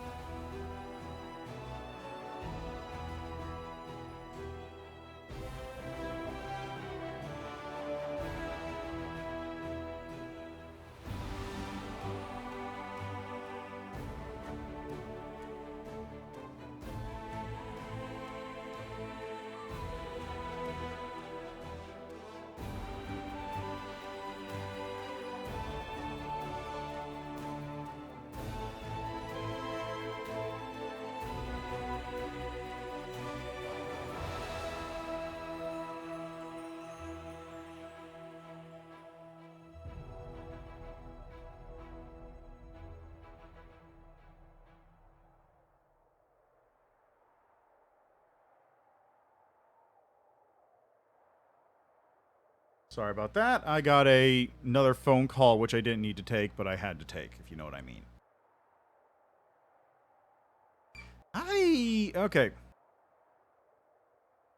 Fallout 4, I kind of enjoyed just running around right up until the game tried to play off your son being the big bad guy as the big shock. And I was like, I knew this was the plot. I literally guessed this was the plot from, like, minute 2? Well, not minute 2. Maybe minute 10, when you're in the freeze pods and you get frozen, defrosted slightly. And also the weird voice acting thing, which doesn't work right, is also bizarre. And I wasn't a big fan of the settlement building mechanics. Those felt like really kind of needlessly fiddly. And also, Also, I kind of annoyed by the fact that they went on and on about like the big voice thing, and the only person who talks to you about your name is Cogsworth. And I only really cared about that because I named myself Sir Fuckface, and that's what he called me. Yeah, so here's what happened, right? I was playing Fallout 4, I get to the start, and then your son gets stolen from you, and I go, oh, look, it's the villain. The baby's the villain.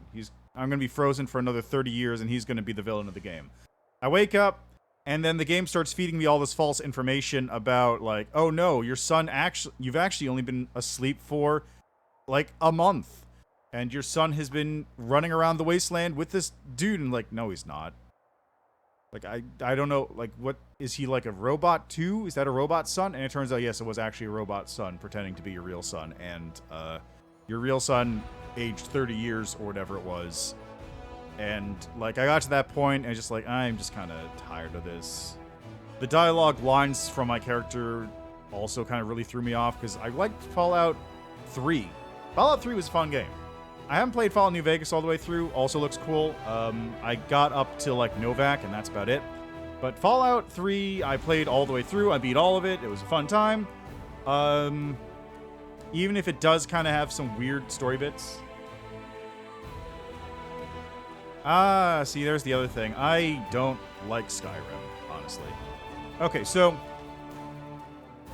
I get why people like Skyrim. I do. There are some parts of Skyrim that are really cool, and there's a lot of, like, world background lore stuff, which is really interesting. But the actual game itself... yeah. Oh, no, that's understandable. But, like... Okay, so the actual game itself has two major problems for me. First is the world feels completely static. Nothing interesting happens. If you do... Well, there are interesting things that happen, but, like, if you do anything interesting, the world doesn't change. Like, I became the most powerful wizard in the College of Winterhold, and the only thing that happened is that Tolfir keeps losing his goddamn alembic and keeps asking me to find it. That's really about it. Like, any of the stuff with the Sigic Order is just like a minor cutscene that kind of popped in for a half second and has no implications or a lasting effect.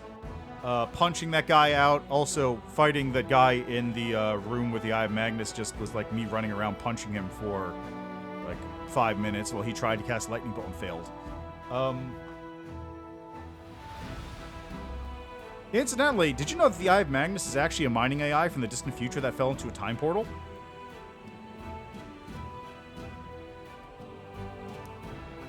So, like, that whole thing was there. A lot of the quests are kind of bad or boring. Or bad and boring. Like, the one that stinks out to me, in my mind, is... I think it's when you're going to Markarth, and you go into the haunted house, and it's the one where you get the Maul of Molag Bal or whatever. That quest sucks. Because you go in there, it's like, oh, a spooky haunted house. Woo! We're making props fly around. Woo! And then you get to the end of it, and it's like, you will not escape here alive, because my servant will kill you. And his servant is me, except I don't care, and I don't want to be there, and I don't want to kill the guy I'm in there with. But the game doesn't give me an option, so the only option I actually have is to kill the dude and get the Mace of Molag Bal, and I just threw that into my chest at home and, like, never touched it again, because I didn't care. Like, that quest sucked. The attack on Whiterun, like the Civil War thing, is just like, oh look, we're gonna just pretend that you have a choice here, but your only real choice is, do you stand outside the wall and listen to a guy give a bad speech and then run in and kill a bunch of NPCs that can't fight back? Or do you stand inside the wall, listen to an NPC that gives a boring speech, and then kill an bunch of NPCs coming in that can't fight back? Like, that whole thing sucked. The only... like, 2 quests, I think, in Skyrim that don't suck are Dark Brotherhood. That side quest was really, really good, actually. And the Thieves Guild. That side quest wasn't as good as Dark Brotherhood, but it was still pretty good. Like, everything else is kind of boring or whatever.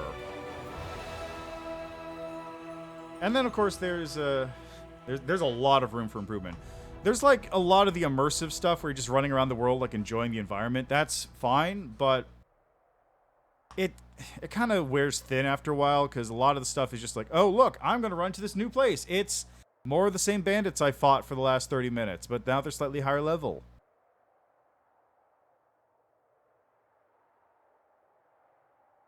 Great. I'm not saying, look, just because I like killing people for money and stealing stuff doesn't mean I'm a bad person. It just means those are the only two emotionally or even writing compelling parts in the entire game. Like, anything else, I can't remember anything else in that game. I can remember the College of Winterhold, I can remember the Mesa Moloch Ball, I can remember the Dark Brotherhood, I can remember the Thieves Guild. I remember, like, nothing else from that game because it all just, like, is nothing to me. Parthenax is cool. Also, that part at the end where, like, you talk to the Blades, like, we have to kill Parthenax! And I go, no, fuck off! I don't want to kill him, he's a cool guy! And then this quest just shows up in my inventory, it's like, kill Parthenax, and I go, no, I'm not going to. I'm just not going to. And the ending. The ending's terrible. The ending's just awful. That ending fight against Alduin is just fucking... God, it's nothing. Where is it, Alduin? Who's the final boss of Skyrim again? I don't even remember his name. It's the big dragon.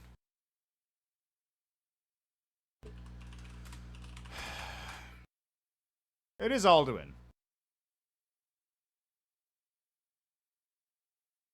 That fight sucks.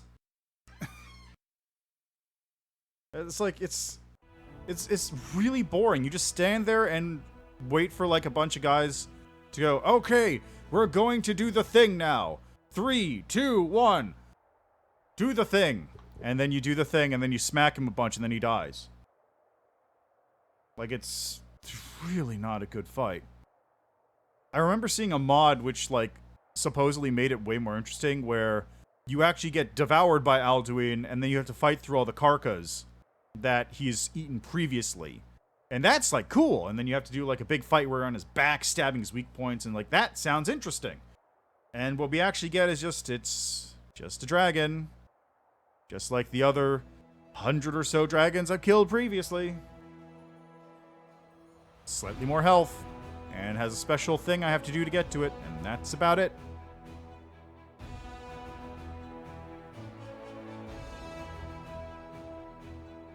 Like, it's really nothing. Also, another thing I will remember, actually, if you ever have the chance to play through it again with the Thumic Shouter mod, get that installed because it is actually really, really immersive. It, basically lets you do voice control for your shouts.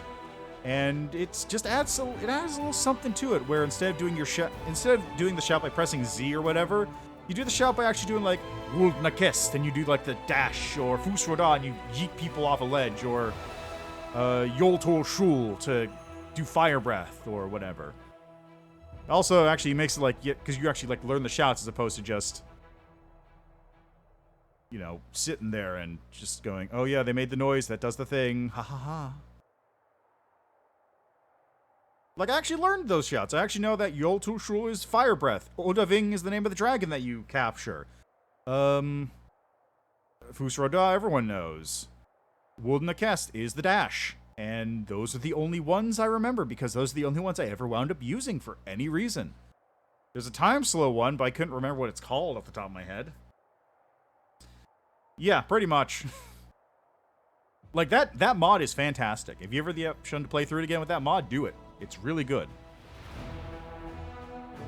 But yeah, in general, I would say Skyrim is, like, not a good game, but it has some good moments.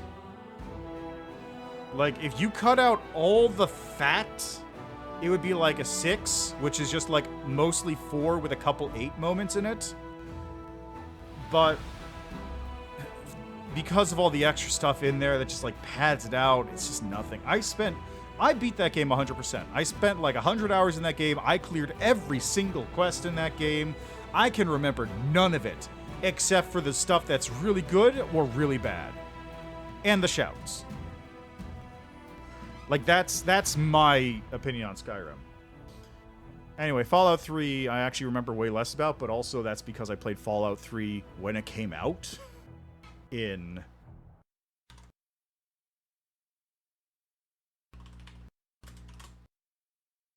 2008. So it's been 14 years since I last touched Fallout 3, but I still remember bits and pieces of it, like running around, sniping people using the special suit I got from Operation Anchorage, hiding out at the top of a ridge, sniping Deathclaws, shooting them with the race car dart gun that just destroys their legs, blowing up God,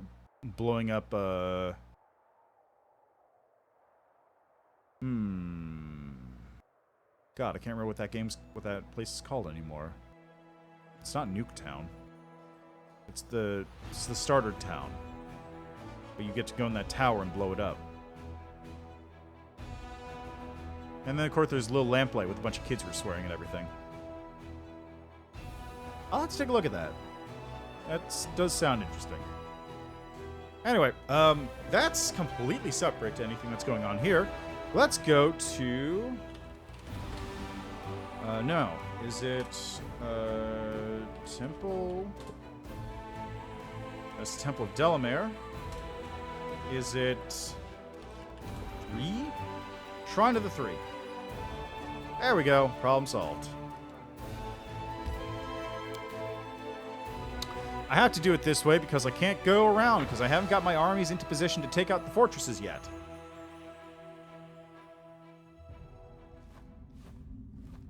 March on.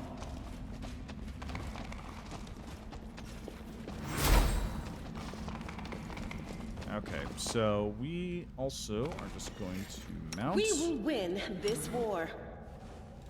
And Your orders, mount. Commander.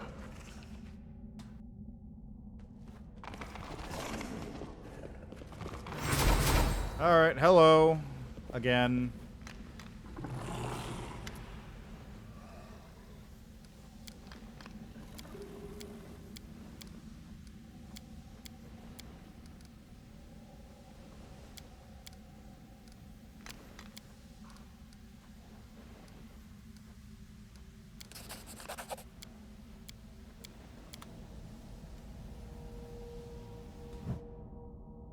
They will break against our Alright, and now I'm resolve. forced into turn-based mode for this combat. Woo! Okay, that's one trap turned off. Good.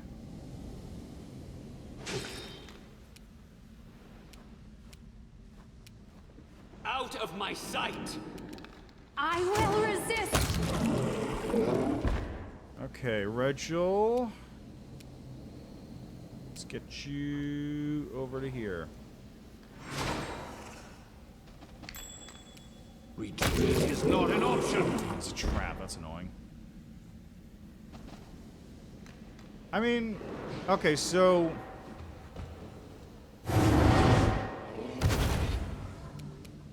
So here's the deal, right? I would play the game in turn-based mode if it's on a harder difficulty, but...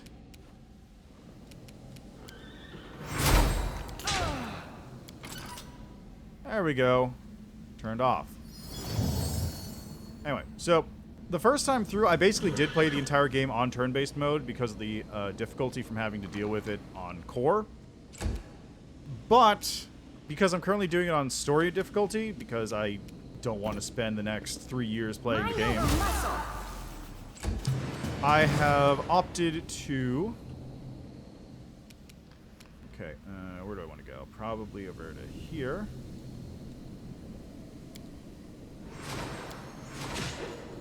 What the fuck was that? Anyway, like I said, I'm playing the whole game on story difficulty because it's way faster than playing it on a normal difficulty. So, turn-based mode is significantly slower for me than Prepare yourself. playing it on, Kneel before this. Basically just, it's just faster because I'm doing that. Oh, come on, Bismuth. Really? Where the fuck did you go? Where did what happened to Ivu?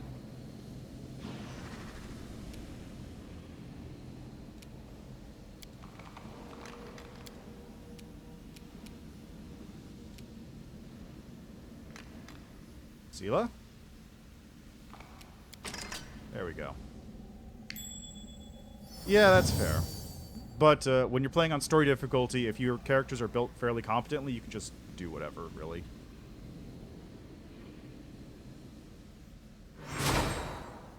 Like, my characters are strong enough or built well enough that I can just let them auto-attack whatever, and that'll just be fine. I'll remove this obstacle. Okay, I need you over to here. Okay, so you'll take that out next turn.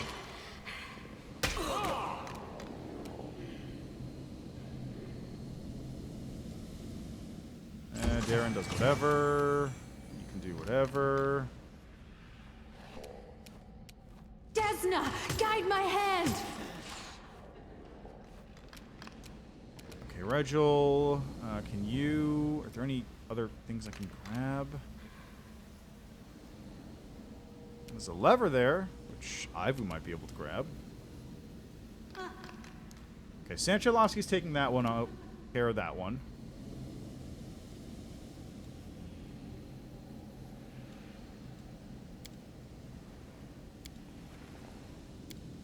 Okay, you can't do that yet. Alright, Ivu, if you would, hit this lever. Hit the lever, Ivu. Ivu, hit the lever. Thank you.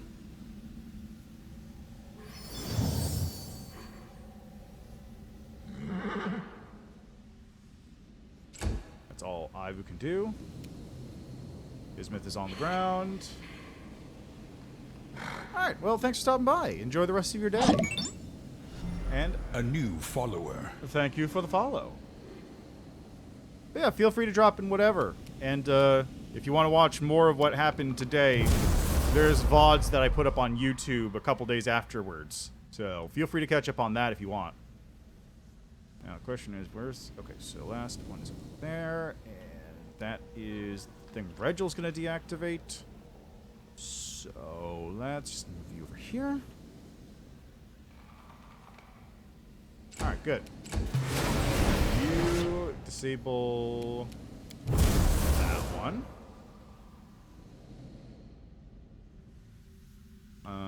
Oh, there's one over there I need to disable as well. And Dara's doing a thing. The demon's doing a thing. Whatever. You can just shoot a demon, I guess. Make your peace. Okay, Regil, turn that off if you would. Thank you. Alright.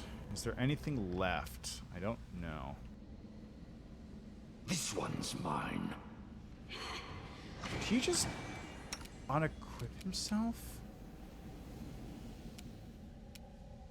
Okay, there's one last trap. Where do you turn it off from? It probably gets turned off over there.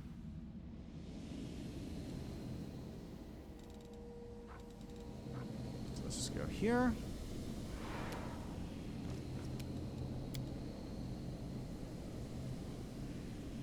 Okay, demons are doing the thing. Alright, get over here, Sela, if you would.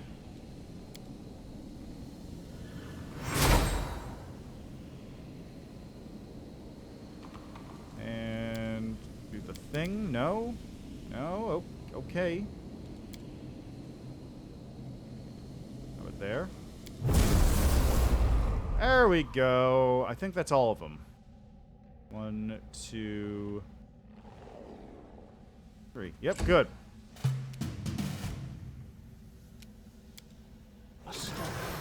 There we go. Everything's turned off. So now I don't need to worry about that. And now we can just go kill the demons. Yay. Who's left? Precision and grace. I will resist! Press the attack!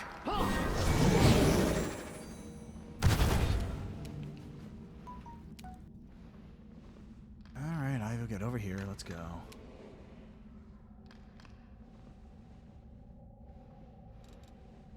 Maybe I should turn on the all nat 20s for this, just to make it easier.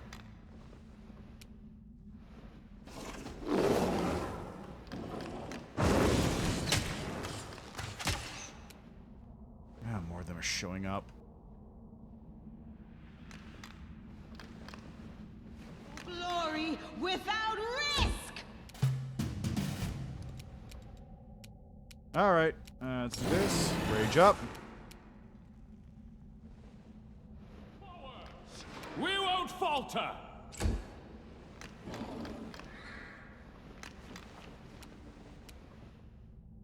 I'll make short work of this. Out of my sight! Prepare yourself!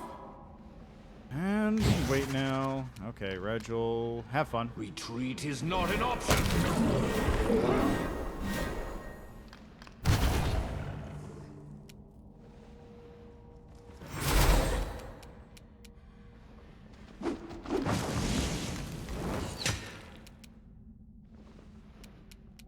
The Inheritor, guide my blade! Nanya, can you stand up now? Thank you. Do you have weird prepared? Do you not have weird prepared? Oh, that was a mistake.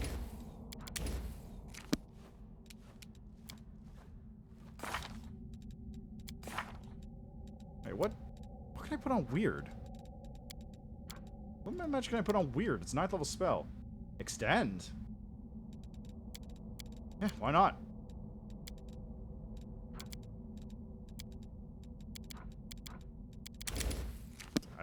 I really actually don't know what extend would do for an illusion spell like that, but fuck it, I'll take it.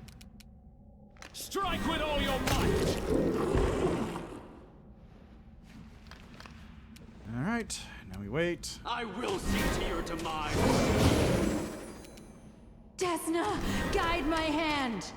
Oh, nice rolls. Kneel before me!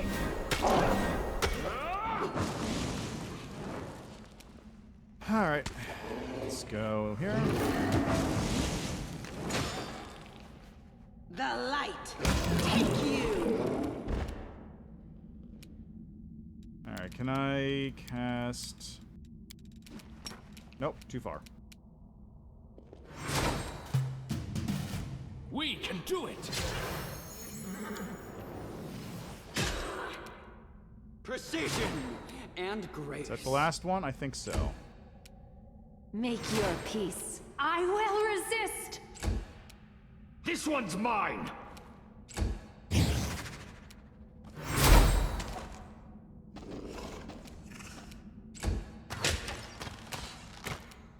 Into the fray! Oh, there's the last one. You're irrelevant. Mind over muscle. Forwards! Oh, come on. There we go. Yeesh. Took so long to do.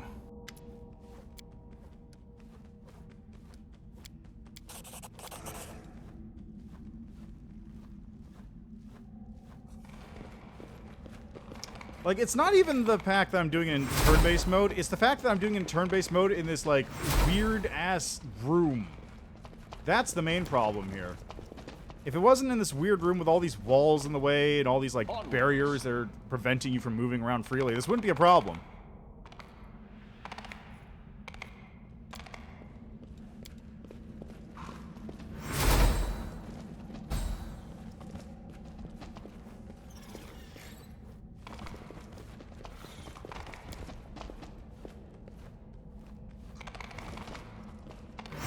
You know what, actually, everybody get over here. Except Sela, she's gonna go over here. You're gonna take a look at the water and see if it's still good.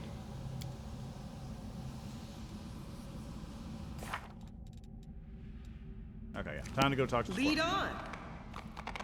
And also, there's a thing to get over here. Roll. And away we go. Thank God. Alright. There we are. This quest is... It's not hard or long, even on this difficulty. It's just so out of the way and such a pain to do. Okay, let's see. Fallout. Is it called this? No. Is it called Shelter? Let's try Selkind.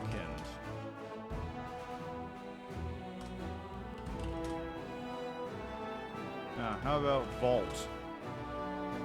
No. Alright, I'll just go with the Relu then.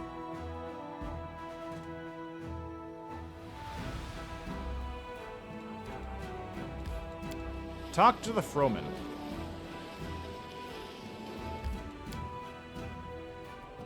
Boom, boom, boom, boom, boom, boom, boom, boom, boom,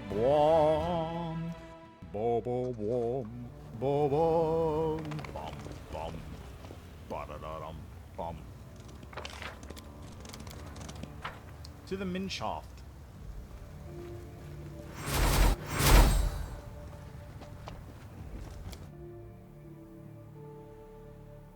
Huh.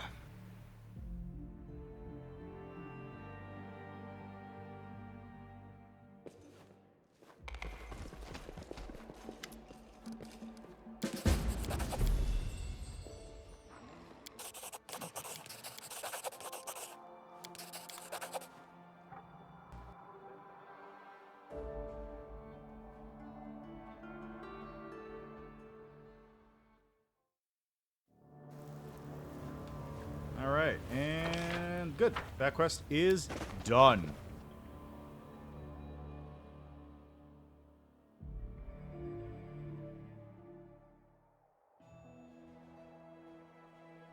Alright, what's next?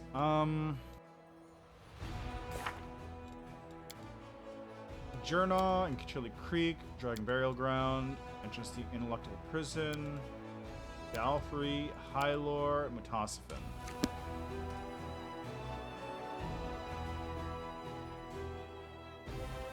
You know what? Let's do the prison.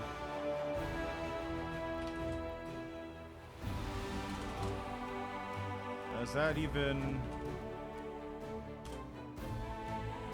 No.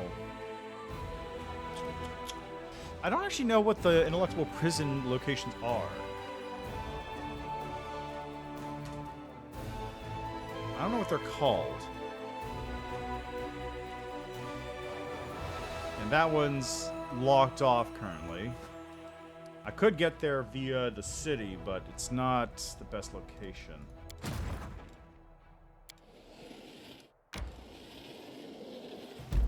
There's Polaris Fall. Okay, and then this one is, I believe this one is Sinister Mansion. Yeah.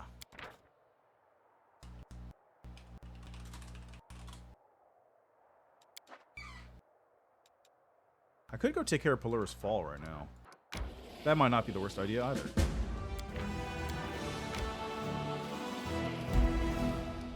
The place of execution.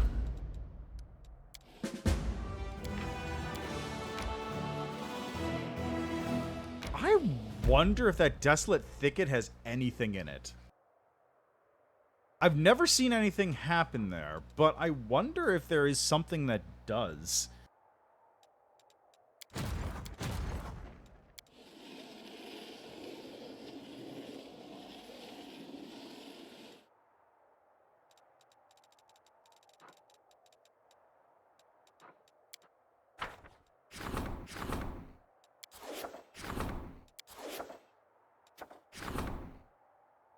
Ah, excellent. That's taken care of.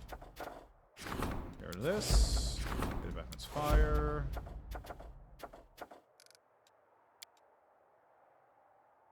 Alright, what do we got else? What else? What else? What else? What else? You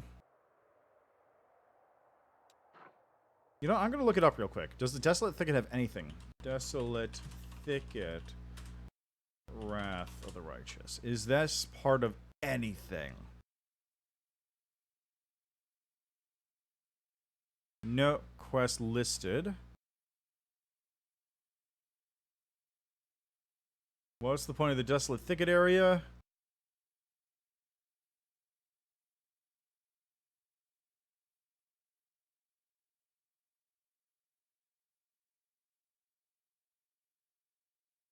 Probably just a joke. Yeah. Yeah, I think it's just a joke. Alright. Halura's Fall, maybe?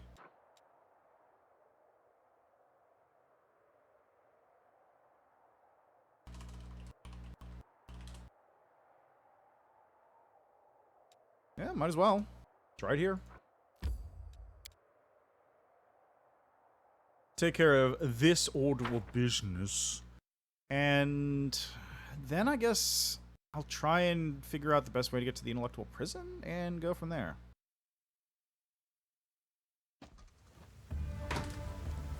Cascade of Fire. Greetings, Commander. We've been busy tracking down demons. Taking down demons, but left a couple for you. They're over there. Good luck. Thanks, guys. It is done. Let's have some fun.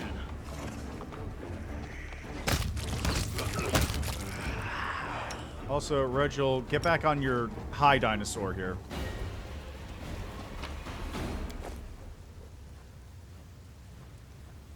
You want it? Give me the corpse. We are the light. They are the darkness. Follow me. Descend I am to the finished. fort.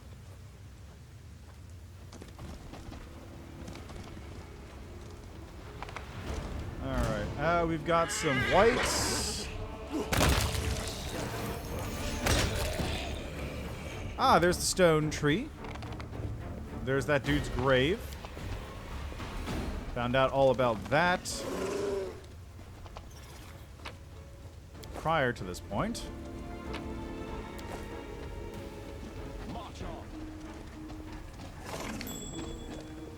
Might as well grab this dagger while I'm at it. I found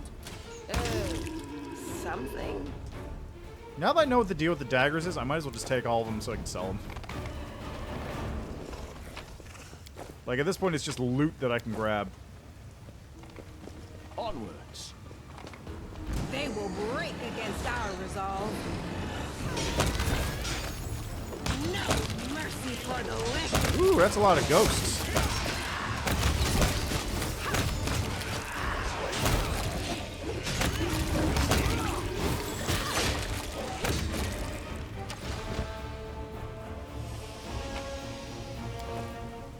Good stuff. Let us be off. Plus, I got a whole bunch of magic armor I can sell too. Can't forget about that part. Okay, knowledge worlds check. Nenyo. It went splendidly.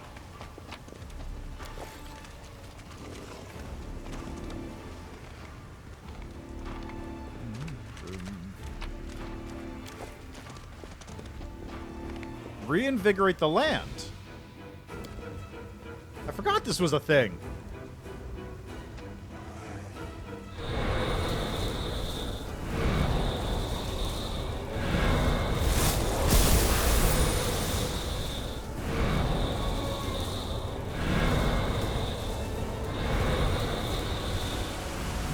Hey, it falls. Cool.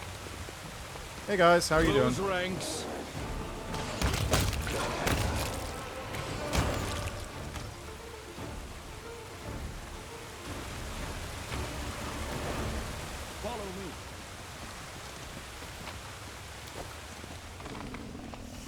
They really didn't leave much in the way of demons here at all, did they?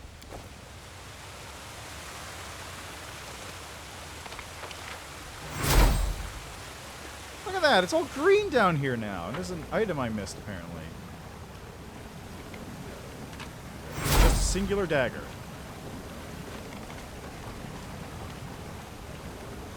I don't think this... Oh, because the steam is here now because there's actually water flowing around it. Hey, cool. Look at that.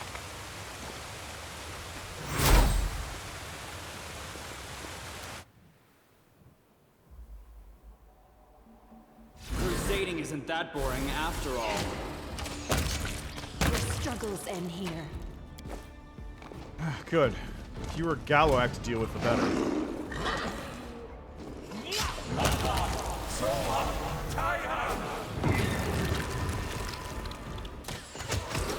That's annoying.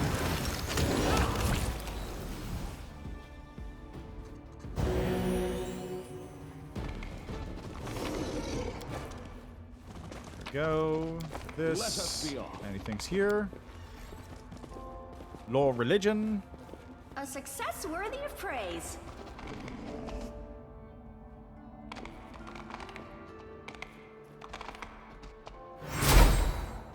You know, if you guys were showing up here, the least you could have done was, like, help out with this business, too.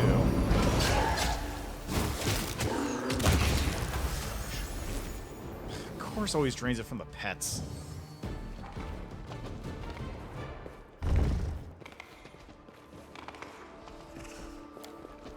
Alright, here's the armory, I'm glad which I now know is the armory. Oh, that was not what I meant to do. This is where this guy tried to find his dead daughter and realized it was a failure. Or rather, that she's dead. And he shouldn't dwell on the past, because there's still a future yet to live. Follow me.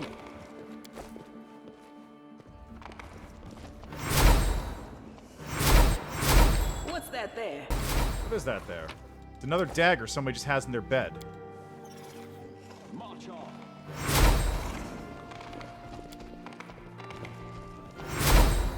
Vralakai.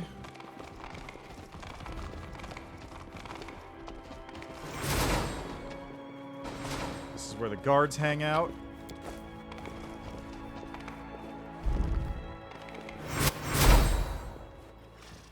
Okay, get over here. Good.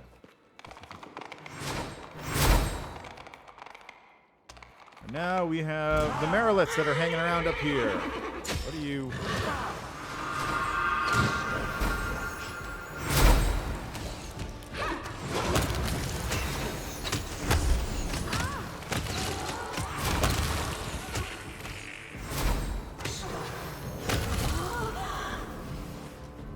There we go, problem solved. Alright, take care of that. Loot some more corpses.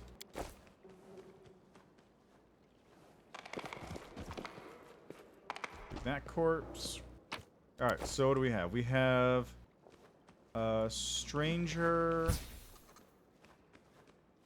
Hack, Wagon, Patriarch, Rider, Daughter, Newlyweds? Is it the Follower? Hack.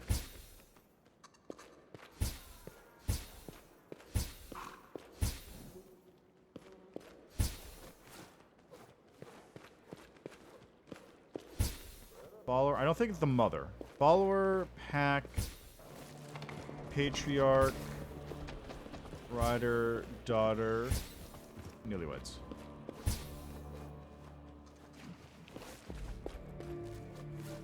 I can't remember what it is anymore. Okay, so... Line of Palura.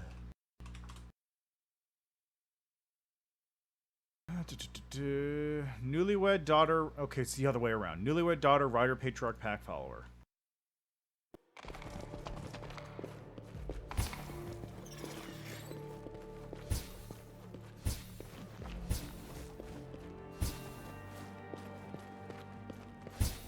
Right.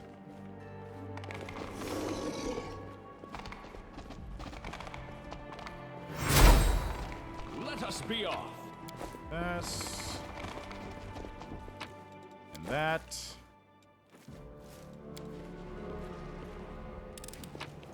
I've finished here. Is there more? Hey, bag of holding small noise. Let's move.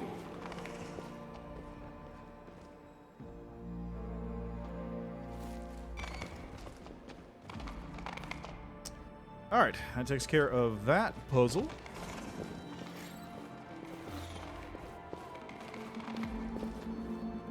Hello? Oh my god, it's Matosophin. What are you gonna do? What do I know?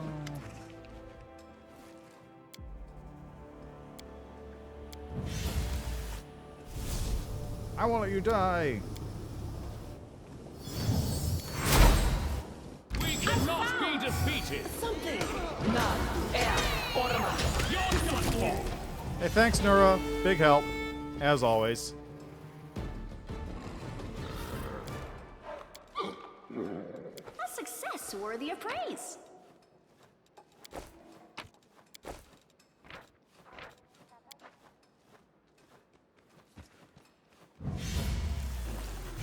Bye, Nura. I wish you were a party member.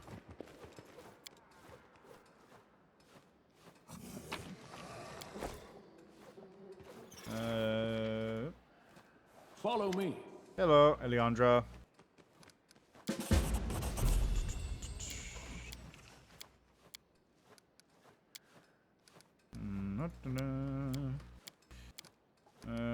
Tomato chorus.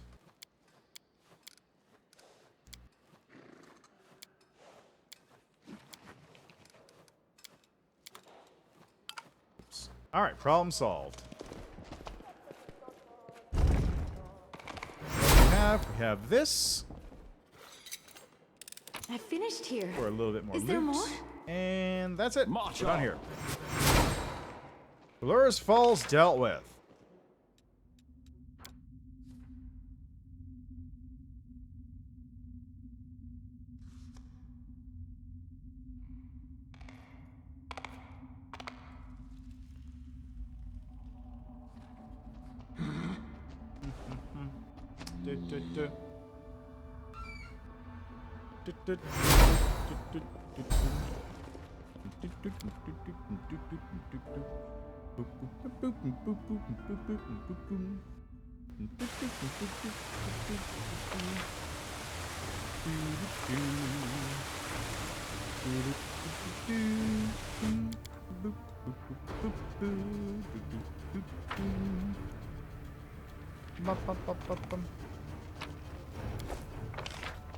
All right, away we go.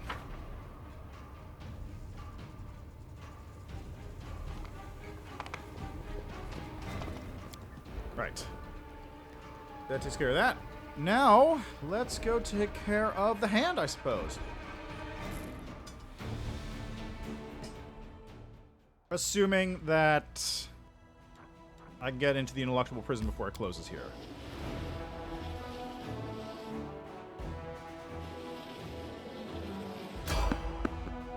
Someone is on the road. Who's it gonna be? I bet it's that one guy who's a bunch of Linorms.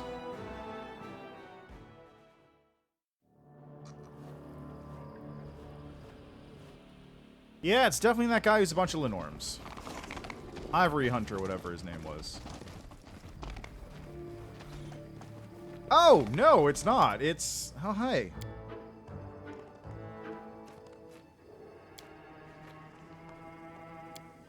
Hello, Jubilost. How are you doing?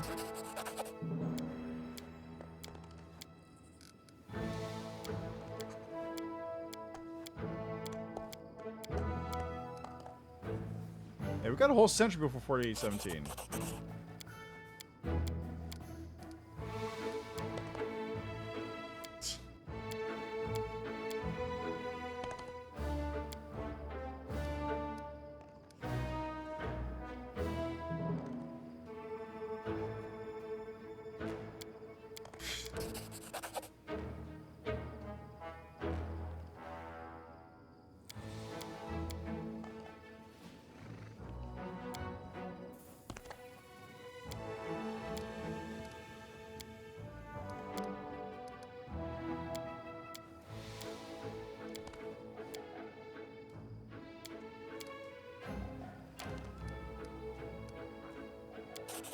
Alright, trickery to fix the wheel.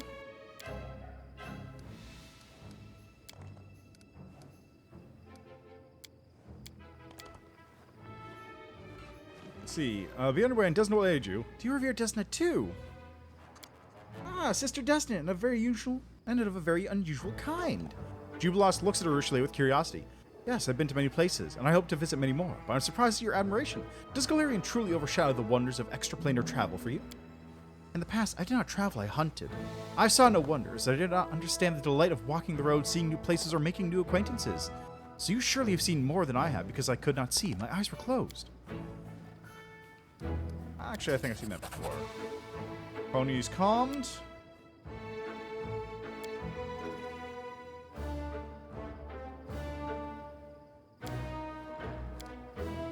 Athletics. Clear the way for the cart.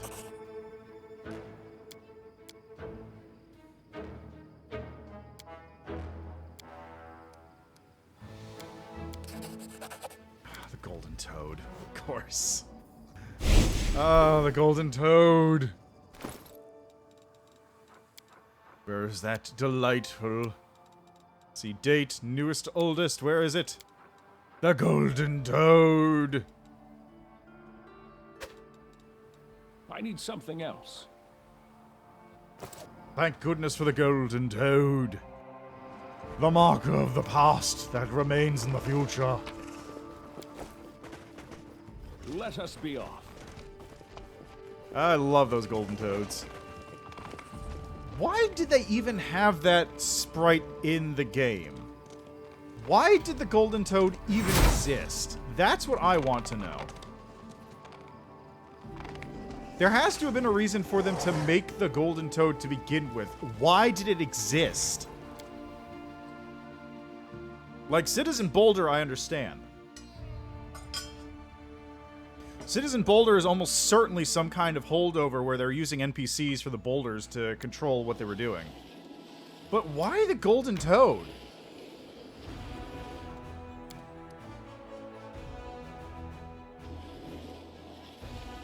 Like, what? I mean, obviously it was there as a placeholder. But, like, what purpose did it serve? What purpose does the golden toad serve in general? Why did they make a golden toad model? So bizarre. Alright, cool, we're here. Let's take a quick nap, Aroni.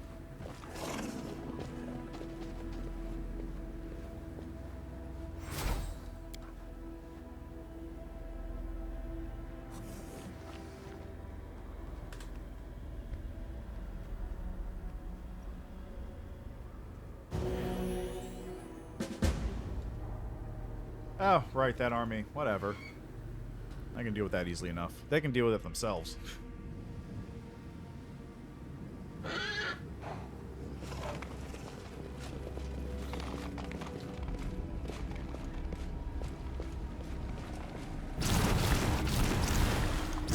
Oh, hey, guys!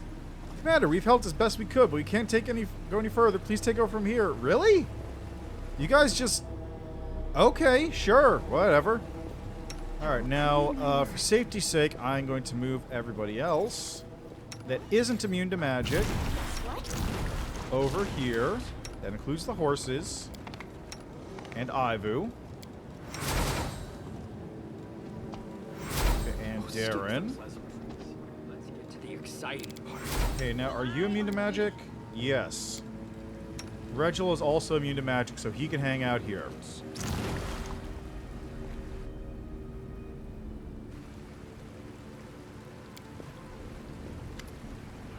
An imposing gate of dark metal stands a good 20 feet tall. Twisted faces cover the doors, grimacing and groaning in torment. Inspect the gate. Listen to one of the doors. Listen to the murmuring faces. Inspect the metal. Recognize the spells.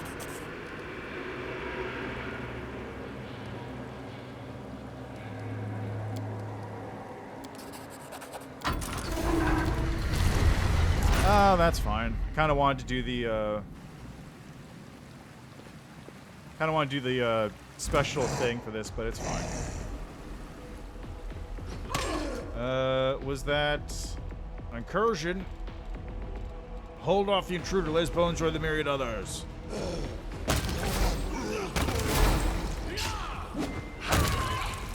And now it's Aponovectus.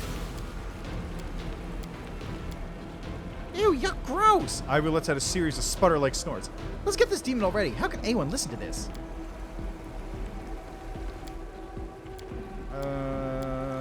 Give me the hand. Bop Baphomet.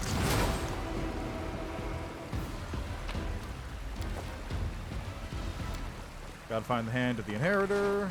Lore religion. Lore religion. Lore religion. Lore religion. It went splendidly. There we go. Follow me.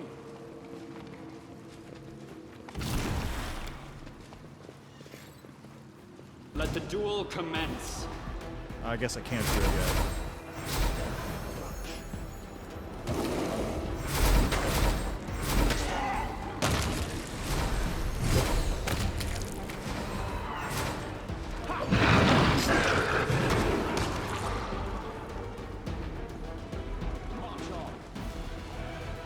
Deal with that in a moment. But first, I gotta get rid of this stupid thing. I am finished. There we go. Now I can stop dealing with the constant crushing of despair and whatnot. Okay, loot. Labyrinth Minotaur. Nothing on the Linorm. Okay, we got doors here. Doors here. And I need the codes for this one. So, in a luck, well, prism puzzles, just because I don't want to have to keep looking these things up because it's a pain. I know I've done all these codes once. I don't need to do them again. It's just such a pain. Okay, puzzle solutions. Blood pool is circle, triangle, pentagon, hexagon.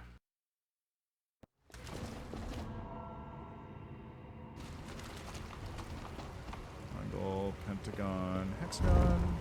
Let us be off. There we are. I think it's the one near the exit that has the... No, it's not the one near the exit that has the mask. It's the one that's, like, directly on the path.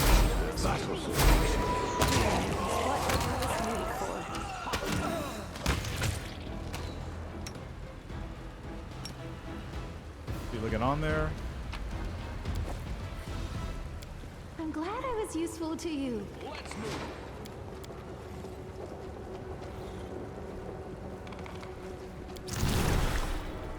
Success worthy of praise. There's loot. Very good. Alright, what's next? This place is really annoying because it's not like a maze, but it's just kind of a pain to get around.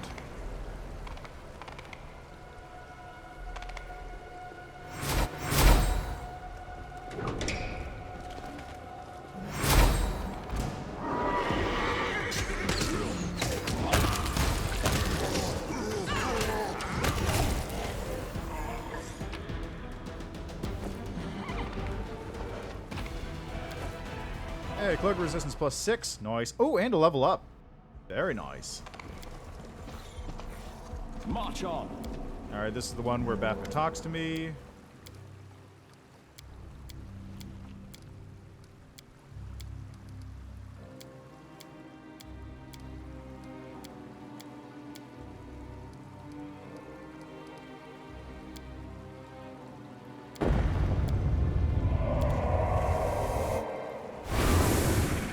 And then he hits me with a bunch of broken shards of glass, which is rude.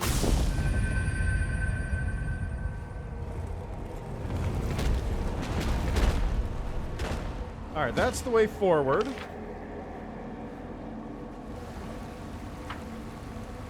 I want to go this direction first.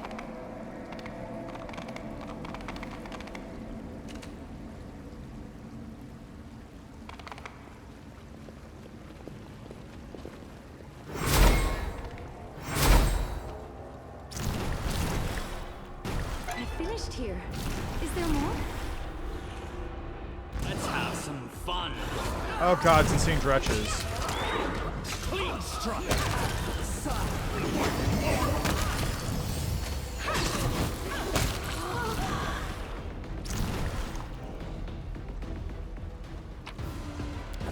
Let us be off. I wonder.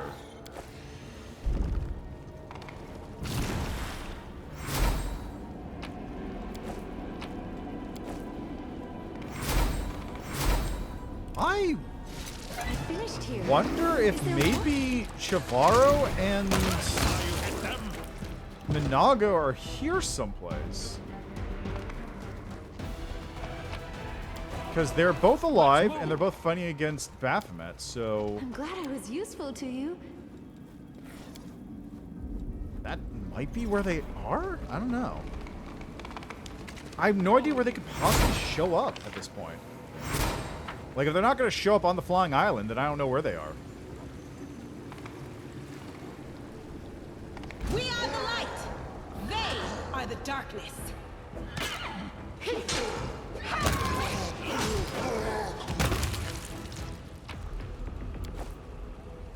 Okay, that takes care of that. March on. Anything else? This is the entrance. What's that? I went this way. Hit that wall. The blood room. I went this way. Is the way forward? Wait, is this way the way forward? No, that just leads there. And here is this, and this is the way forward, and I believe this is everything for this outer ring of the area. And here is the most annoying section of this dungeon. The part with the boulders. We should move.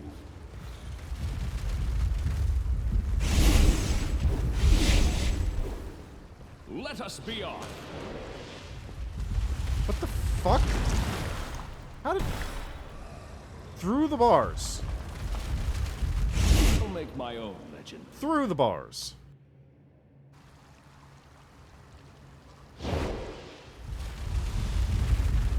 Gotta give it a second.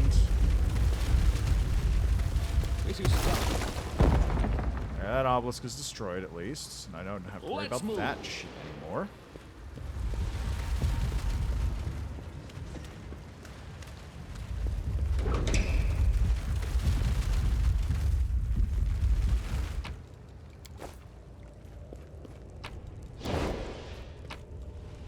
Follow me.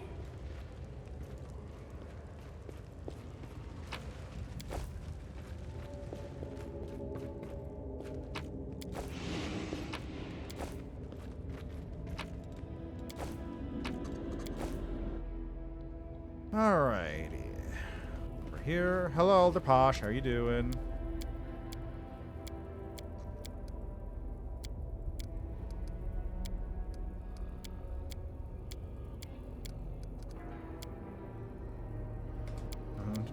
You don't look like a villain to me.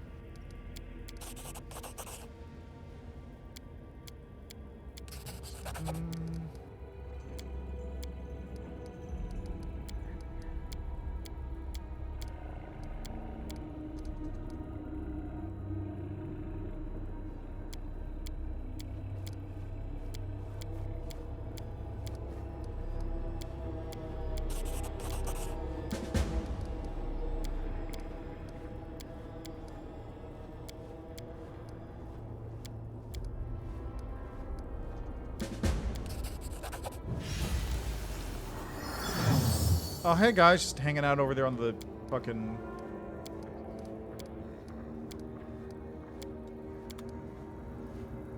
Just hanging out over there, I guess. It's fine. Don't worry about it. March on.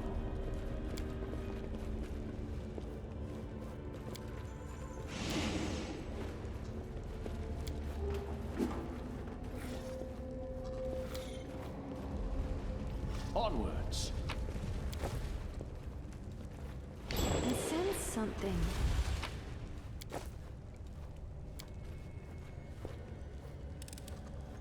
I've finished here. Is there more? Okay, so you chuckle fucks over here. You guys are gonna go back to the entrance. Because that's the furthest I can get all three of you away from these boulders.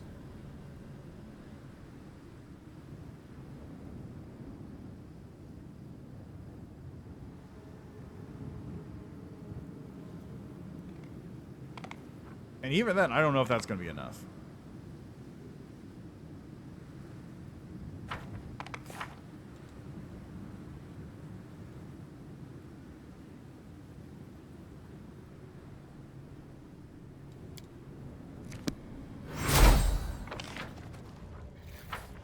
Now, time to kill Alderposh. Danger ahead!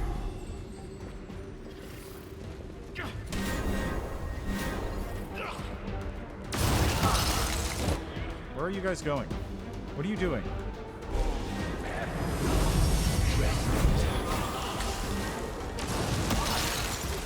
This condition is irrational.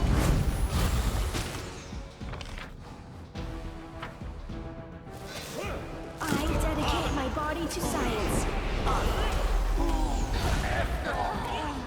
Anytime. There we go. Problem solved. Wrath of the Undead. Ring of Protection, after our bad intelligence, Dried Hand of the Martyr, Martyr Staff, and Alderposh's Skull. Sick.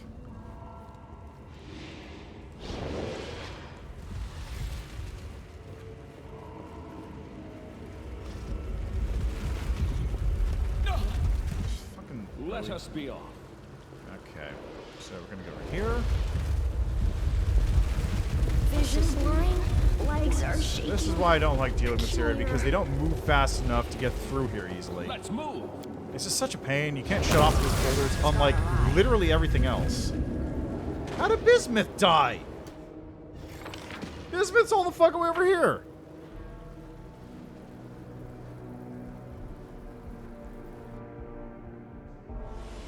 Oh. Failed check. Rolled a 3. Figures.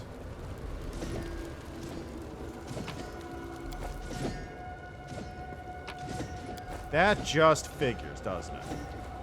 Crusading isn't Are you that guys really boring just standing here stabbing a heart?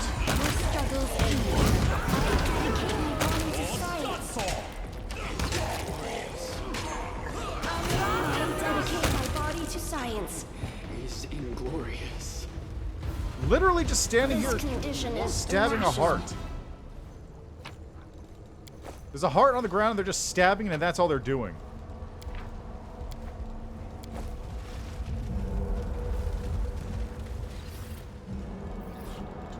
Get over here.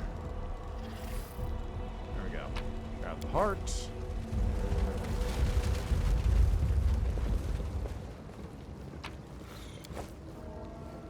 Grab that. Follow me. Anything else?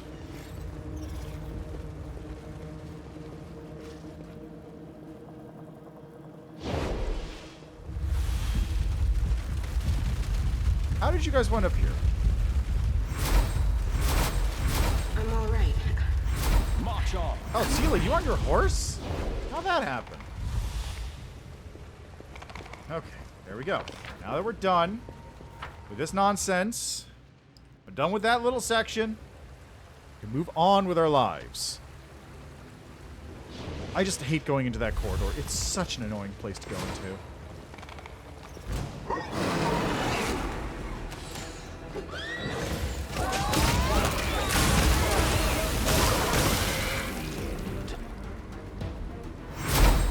Well, the horse died. Onwards.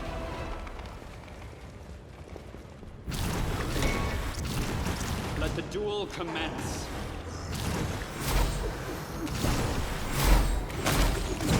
Vision blurring, legs are shaking. Peculiar.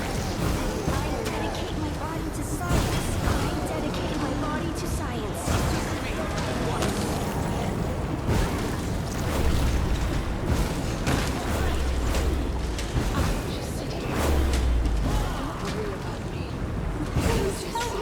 Anytime.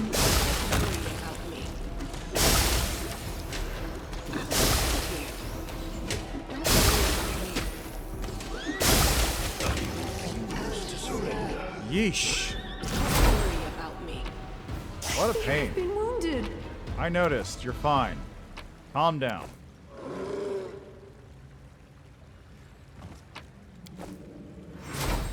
This room is such a pain in the dick to do on core. Or like any difficulty that isn't story, because just like enemies on both sides of you, there's firewalls, there's alchemists throwing bombs, just such pain. Okay, let's get this one real quick. Just open that up. Let us be off. Howling Doom, which is a bastard sword, +5 furious. There's also an obelisk somewhere around here I need to get rid of before it drives me nuts with the stupid crushing despair.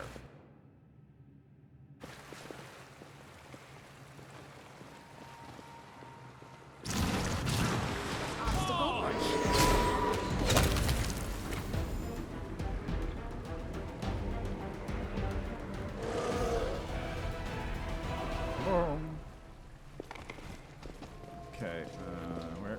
Come on. Can I think? Thank you. Let's move.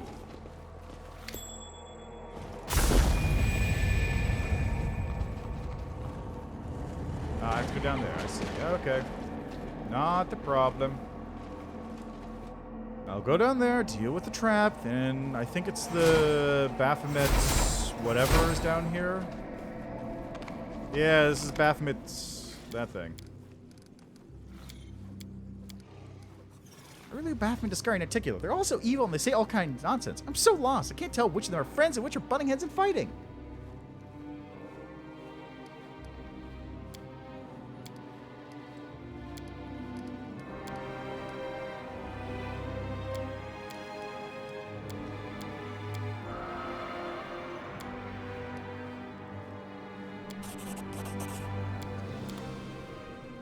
Do not fear. Do not waver. This will leave a bruise. Alrighty. What? Oh, what? I'm all right. I don't remember that happening. Hello, Ghost Cow. How are you doing? Honestly, I'm kind of mixed on it. I was useful to you. Like, Ivu's fun, and like, there's a lot of cool little. Okay, so Ivu's fine. If I hadn't known about Early Sunset, yeah, it really is. It has like the most stuff going on in there. If I hadn't known about Early Sunset, the twist with that would have been sick, but I did know about it, which made it a little less impactful. But a lot of Azada feels really, like, unfinished, or like it's not properly integrated into the main story as well as any of the other paths. It's a very weird path. Okay, so which one is this? This is... Square, triangle, hexagon, pentagon.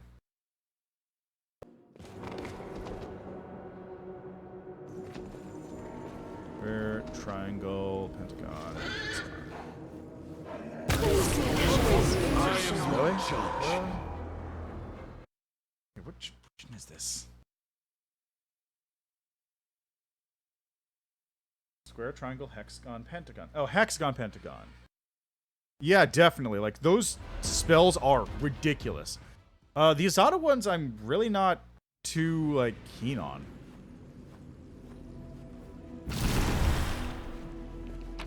Like, there's a couple of these spells that are really good, but most of them are pretty mediocre.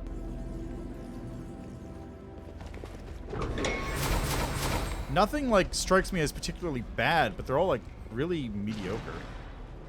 Oh, do they nerf it? I didn't realize. Was life-affirming friendship too strong or something? Because I believe that.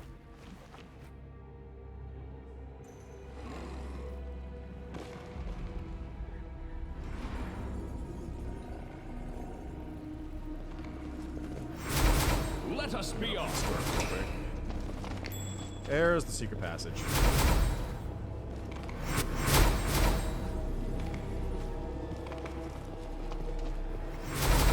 Oh, really? Was Ivy that strong? Was Ivy just, like, really powerful, or is it this constant buff that Ivy's giving everybody in the party? We will be victorious.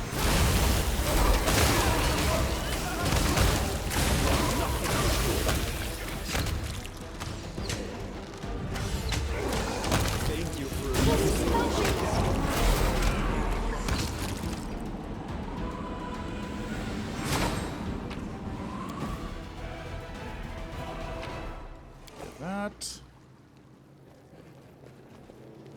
Let's move. Oh, wow. I'm glad I was useful to you. Yeah, I mean, Ivy's still... I forgot Ivy has spells, honestly. Level 30... has, like, some healing spells, but that's it. Like, not a whole lot of actual spell casting going on here. I mean, that's still useful, don't get me wrong. A bunch of healing spells is still handy, but... I finished here. nowhere near Is as there useful more? as it could be. March on. Why are the dialogues all being broken? Yeah, so it was like Ivy just a level 25, like, cleric straight up.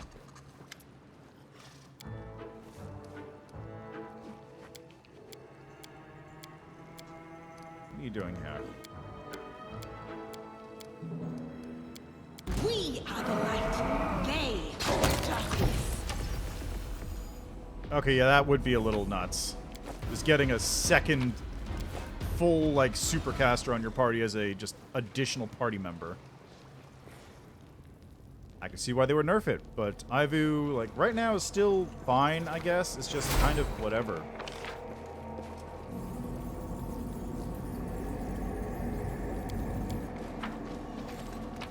My main feeling about Azada so far is it really feels like it's just kind of a leftover mythic Let us path. be off. There's cool things in it, but for the most part, it's just kind of Finished there and doesn't add Is a there lot. more? Oh, was it? I'm glad I was Okay, useful are these to the ones you. that attack me? I think they are. I finished here. Ah! Okay, that's real good.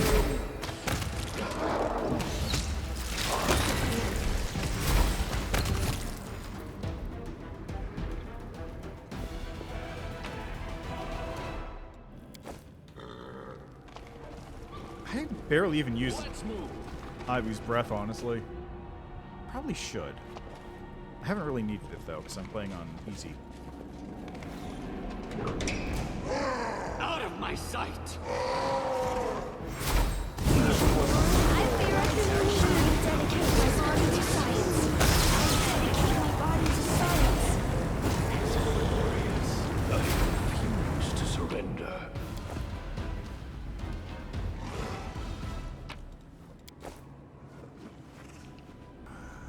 There we go. So this is the final one, which is hex, circle, pent, square.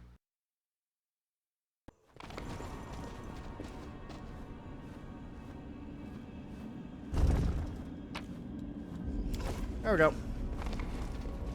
Yeah, that blaster build I could definitely see working with the chain lightning stuff. I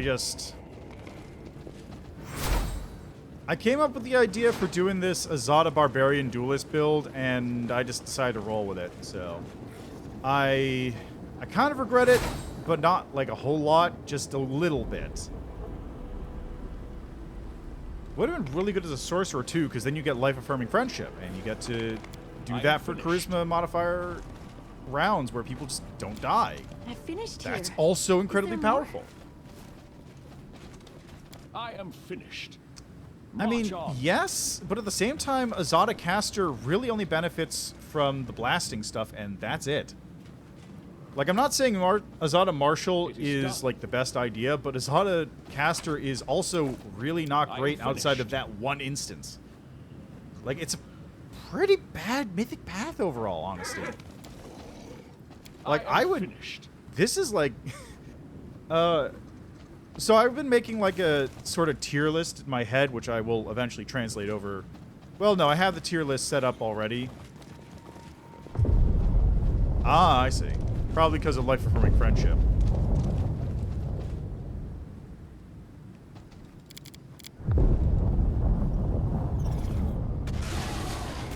Yeah, that would, I mean, that would definitely do it. Just, your party members don't die, and also you get all teamwork keys. Like, that's just really good. Tradition is irrational.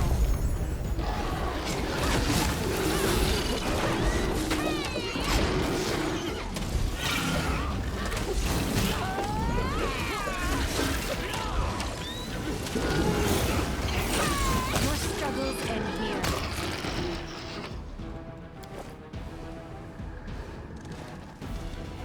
Onwards. I don't have dim door. Yeah, that would make sense. But, like, okay, so even outside of that bit, though, like, Azada still feels the least finished. It feels like It is done. just a bunch of leftover ideas or leftover things that were kind of thrown in there.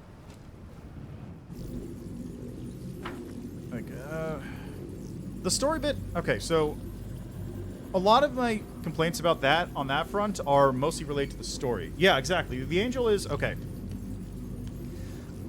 I'm going to argue that Aeon is best, but Angel is also a really strong contender.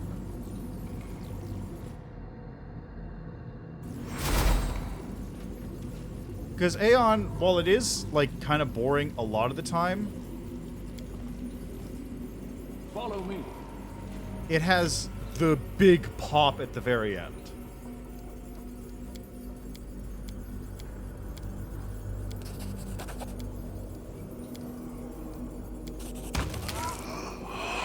Thanks to the magic sword. March on. Do not fear. Do not waver. Angel, okay. Let me put my thoughts together when I'm not dealing with combat or other things. Yeah, Angel, okay. In comparison to, yeah, that's also pretty sick. In comparison to all the other mythic paths, Angel is the one that is the most integrated into the main plot. And it makes sense, too, because it's all about being a good character. What the fuck is wrong with you, Bismuth?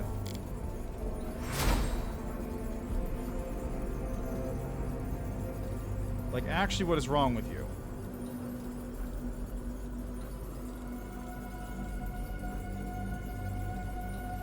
It's because you have negative 16 health. Yeah, the ability to kill Metasman is also great, and then you have, like, the cool hero moments going on. Something is not right here.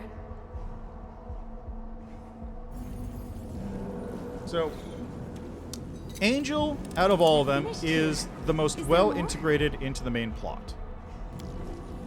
Which makes sense, like I said, because it's all about angels being good, doing good things, fighting demons. It makes sense. The next one after that, I would say, is probably...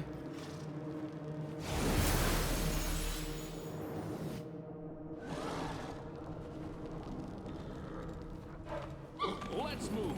What would be the next most integrated?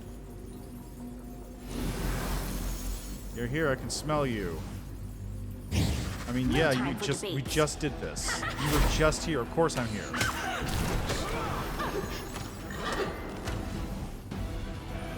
Is that new?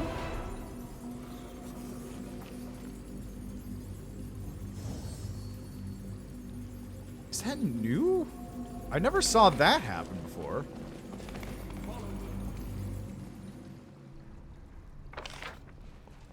Alright, let's see here. Is it this? Yeah, I think this is the path forward.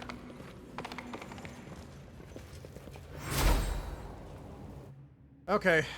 I'm just gonna get this thought out before I keep forgetting. So, Angel is the most tightly integrated to the main plot. I keep saying it, but it makes sense because it's all about good people doing good things. After that, I'd say Lich is probably the second most integrated, because while it doesn't have as many things tied directly into the plot, a lot of it is based around things you encounter on the way through, and you get characters sort of adjacent to the plot that you get more stuff about, or you get to bring them in and it makes more sense. Like Staunton, or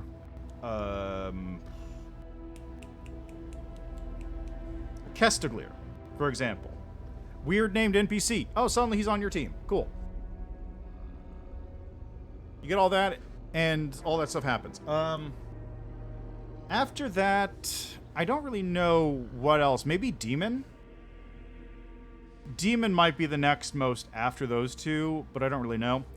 And then it sort of goes on like a tier of like, Angel has a lot of cool moments, and it's also very integrated to the plot. Lich has a lot of cool moments, less integrated to the plot, but it has some other cool moments by itself. And you have sort of a scale that goes like more integration versus cooler moments. Aeon is at the exact opposite. There is almost zero integration with the main plot of the game or the main stuff that you're doing.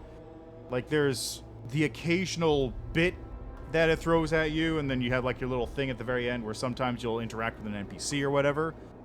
But at the end of each chapter or whatever, you have the huge story moment, which is the super cool story moment. And it's like, totally worth it. Hey, Helsa. Hey, Minbron, how are you doing? Yep, phone time. I've had 3 of them already so far in the stream. So you have this like scale, right? And then you have Azada. And Azada is, you have little bits of interaction with the main plot, but generally speaking, it's off in its own place, literally, with the floating island. And the only real interaction that happens 90% of the time with whatever's going on in the main plot is somebody showing up and clearing out an encounter for you and then leaving. And then there's not really a big story pop moment like Aeon. It's very subdued. There's nothing going on. Like, even with the stuff killing all the slavers, the big story moment there is just the reveal that Eternal Sunset is not who you thought they were. And that's it. And there's nothing else that really happened. You get the big moment of attacking everything in the slaver market, but you could have just done that anyway. Like the only thing you get is slightly different context around you killing all the slavers. It's kind of not much. Also, I'm doing all right today. Found out that shenanigans might be going on again tomorrow, so we'll have to see how that goes. But hopefully that'll happen not during my stream time. And if it does, then that's unfortunate. But, yeah. So, just from right now, though, I'd say Azada is probably the weakest of the main stories, except Ivu's nice, but Ivu does not carry Azada for me. We'll see. Maybe the final big moments of the game will get there, but right now, it's not doing it.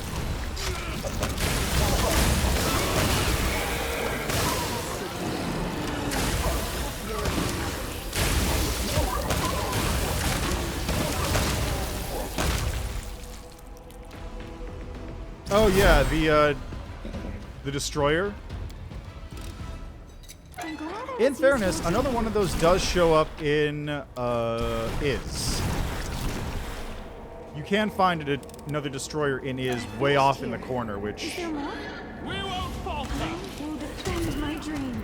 you can fight if you really want to, but the only thing behind is that what holy +5 club, which is kind of whatever. I finished here. Is there more? I'm glad it was useful to I don't know why these guys attack me.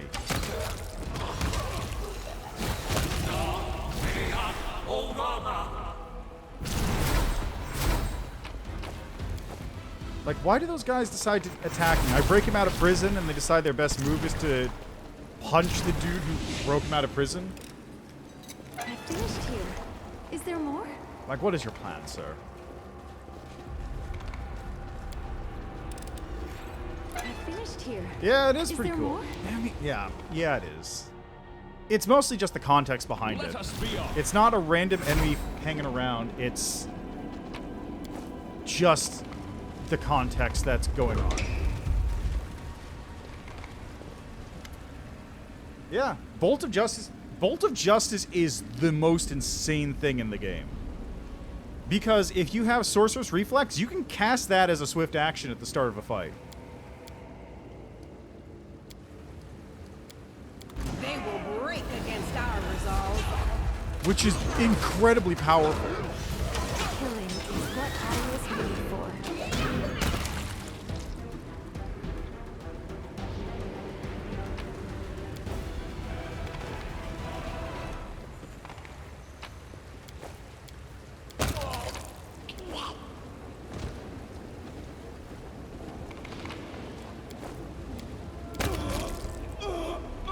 Let's move.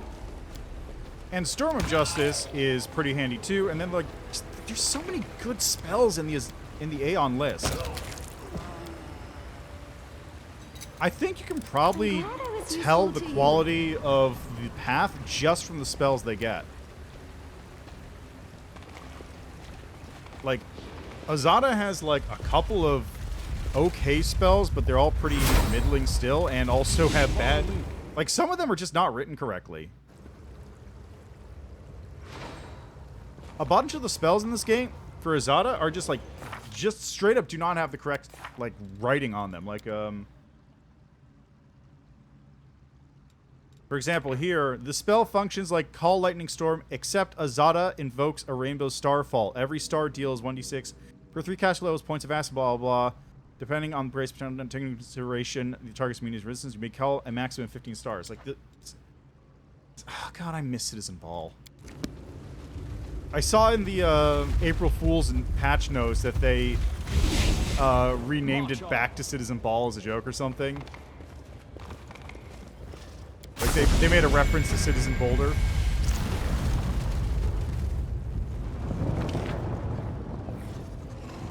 Ah, Citizen Boulder. Onwards. It's such a dumb joke, but I kind of miss it. Let's prove their logic. Like, it's a nothing joke. It's literally nothing. It's just a little bit of text that they forgot to remove from the game, but it's such a, like, a weird thing. Let us be off. How you doing, Baphomet?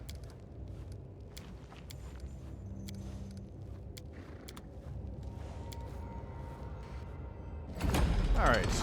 Hand of the Inheritor is ready to be saved. Any place else I need to go? No, I think I covered it. I think I'm good. Is there a room over here, maybe? No, that's Alder Pasha's place, so there's nothing here. Alright. Let's move. Oh yeah, that too. Like, the Inheritor is more of a character in the Angel Mythic Path than he is here. It's really good.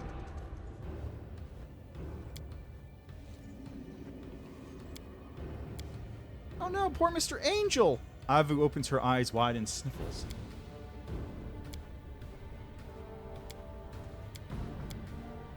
What has Baphomet done to you?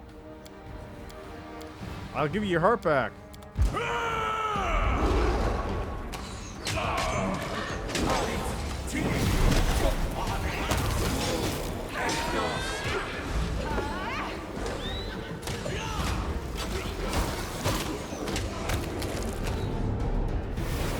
Hey, Baphomet.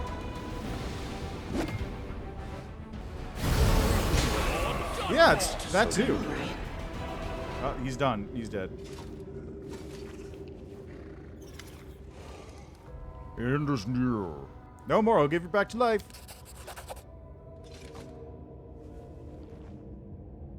I don't understand what the deal with this sound effect is. Like, that sound effect exists only for this as far as I know. It's such a weird sound effect.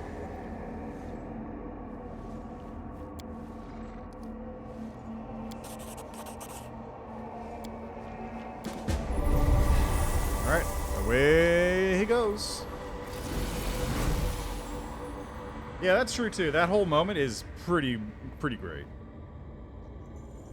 But that's again, like, the Angel Mythic Path has a lot of good moments. And, okay, over here. Yeah.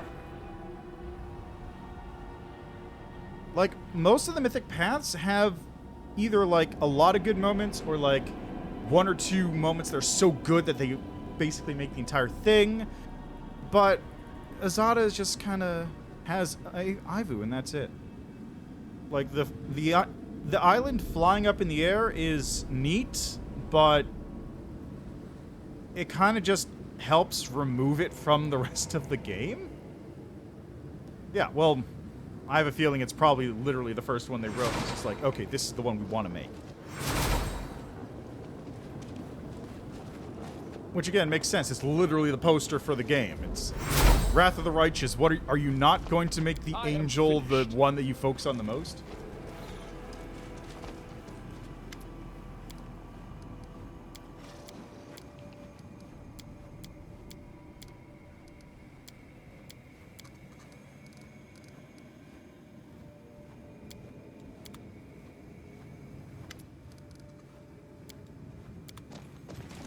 Alright, talk to Hipsamira. It is done. There we go. Yeah, exactly. And it's a really good spell, too. Like, all the angel spells are so good, especially if you just go for buffs. Because they just make you immune to everything. You're so powerful.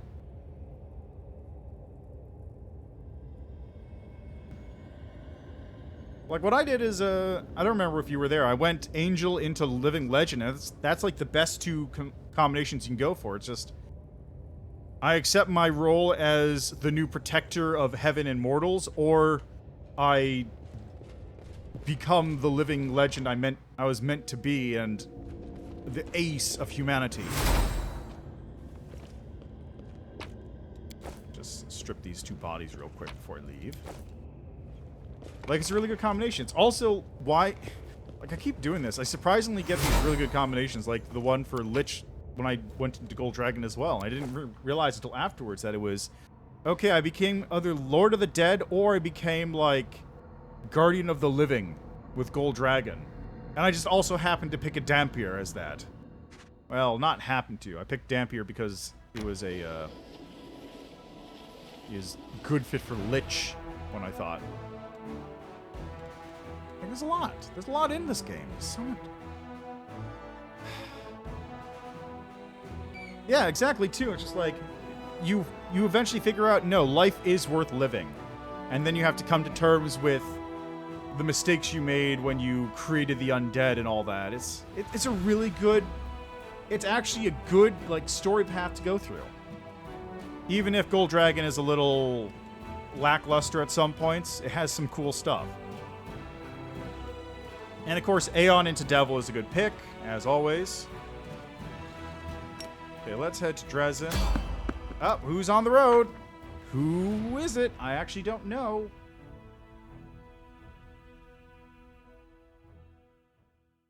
Yeah, like, it doesn't... Oh, it's Ember's people.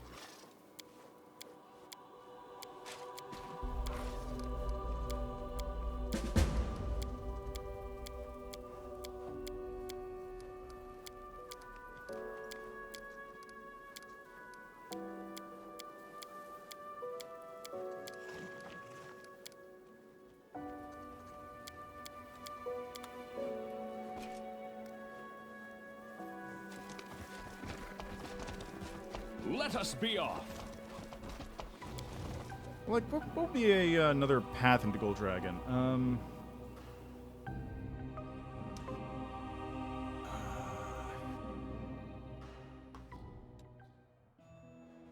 Yeah, I guess there's not really any other good paths that would fit, right? Because Aeon is kind of like weird because you're all about law and order, and then you decide to go into like, no, we have to really do it. Yeah, but you can't do Devil into Gold Dragon, can you? Demon into Gold Dragon?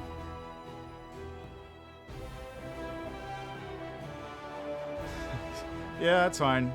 Imagine if there was a Daemon mythic path. I guess that's actually Swarm. Demon into Gold Dragon, I guess, could also be there, because you can also do like a... You can do like a Gold Dragon, you can do like a demon that's trying to like restrain the demon kind of path, right? Because every mythic path has 2 or 3 variations where it's like, play it straight, do like opposite evil kind of stuff, or do like neutral or good kind of things for whatever it is. And I know there's like a demon path where it's like, I can feel the demon inside, but I won't let it escape. The worst changes of Zada into devil? Well, don't keep watching then.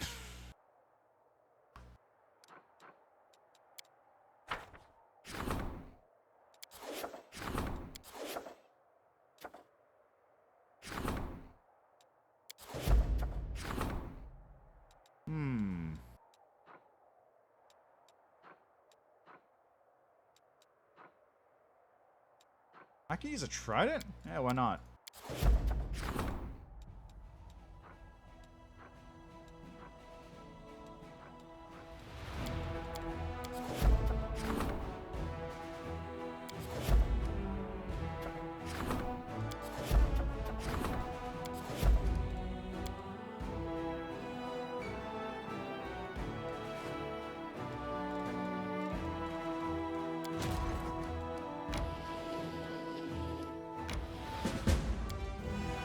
Oh no, a trap. Okay, where do I need guys? I need guys down here.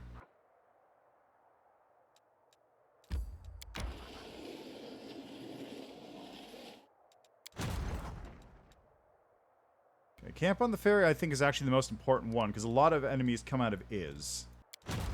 They're moving.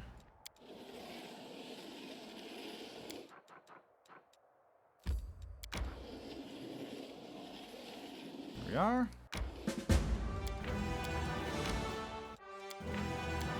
Okay, this is Castle of Desires.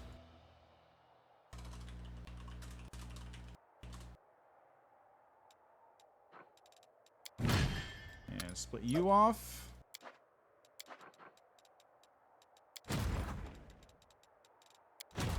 You are gonna head this way, I suppose.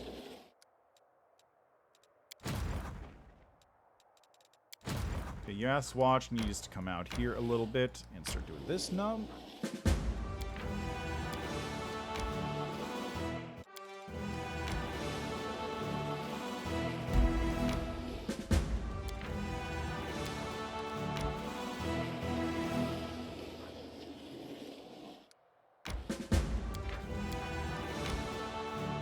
Good stuff.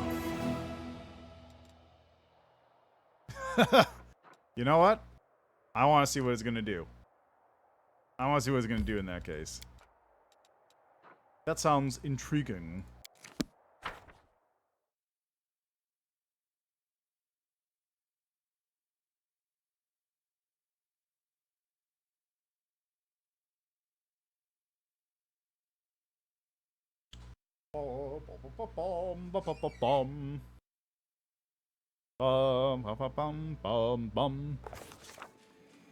Hey, Greybor.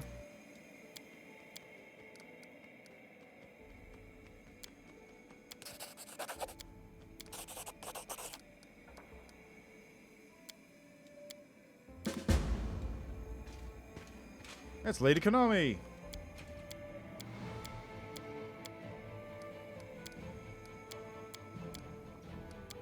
What conditions? Where need permission? Let's see what council has to say.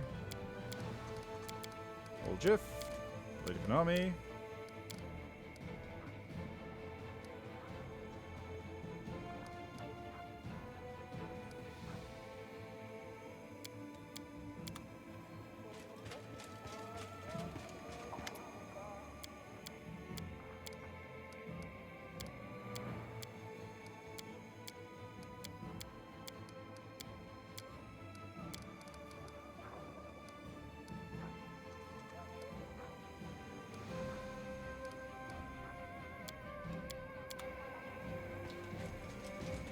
Dorglinda.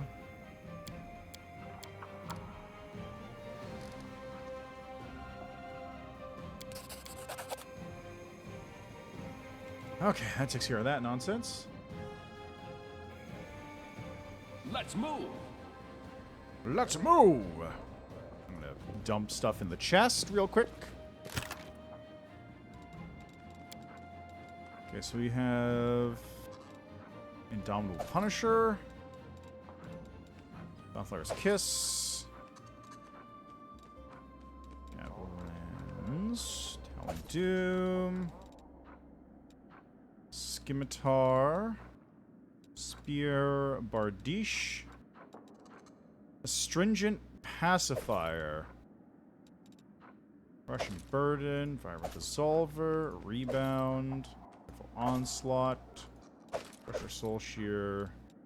Okay, I think that's all that. Assertion of Dominance. Full play. Chainmail. Light Shield. Shirt. Shield. Flesh Terror. Buckler. Deadly Rays, right? Breastplate. Renegades have plates in there. Light Chainmail. Breastplate. The Tireless Warrior. Robe of Fire. Spellbreaker, Undying Look of the Hopebringer, Beacon of Carnage, Breastplate, Lesser Sign Resistance, Carapace. Good. Let's go dump this off in Wilsur real quick.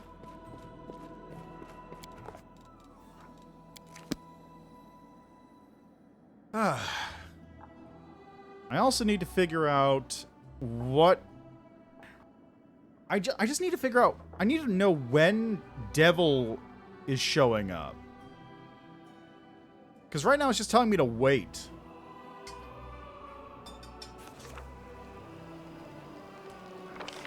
But I want to hit Devil before I rescue Galfrey.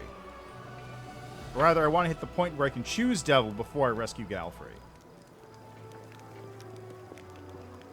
Because I feel like that would give me different end results depending on what I do.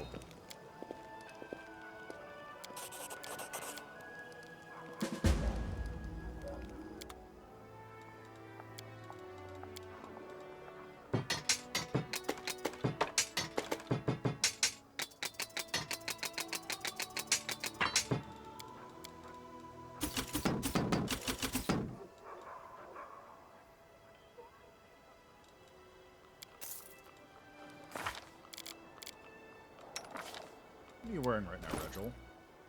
You're wearing Plague of Madness. I can give Plague of Madness to... Who would be best with it? Sela?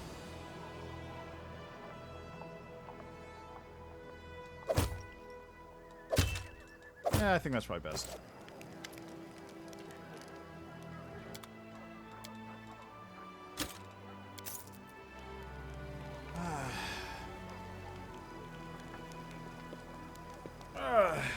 I know exactly what I need to do now. It's just there's a lot of things I could do. Like, I don't want to hit the, I also don't want to hit the romance with the Rochelet this early, if possible.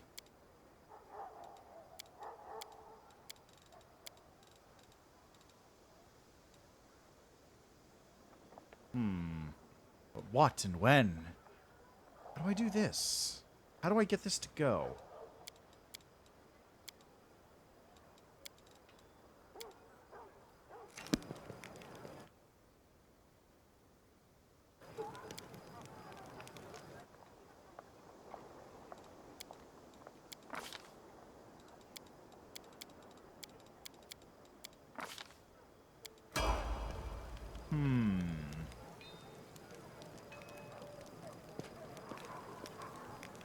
I suppose one thing I could do is I could just go up here, take a nap for 5 days, and see what happens.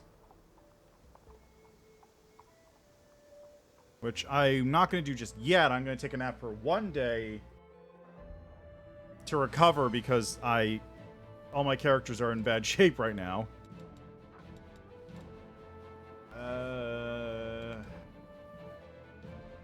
I wish I had a scroll of Dimension Door. Alas, I don't. Scroll of Weird would also be good, actually. Can I buy a 9th level scroll crafting kit? Because that would be sick. I'm low on Bazaar, though. Actually, what does this take? Does this take... Oh, it also takes it. I'm low on everything I need.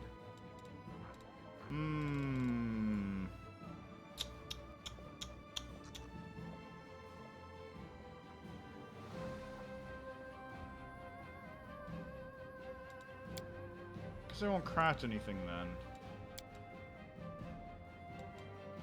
Just looking at you pains me, Ember. Why don't I do something about your appearance? What do you say to a bath, some new clothes, and a comb for that hair? Thank you, but I like the way I look. Why don't I do something to your appearance? How about I use soot to blacken your hair? It will be great. I like how even Darren just like, oh, Ember, sweetie, Ember. Darren can't even, like, turn her down. Okay. So, let's see what happens if I take a nap for 3 days.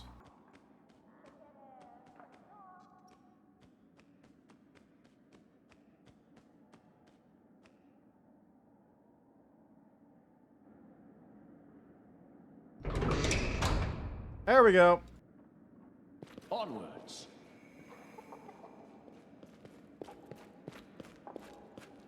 That's what I was waiting for.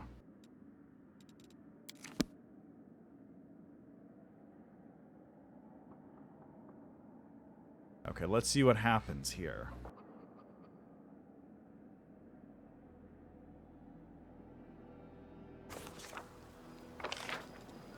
Alright, here's the path up.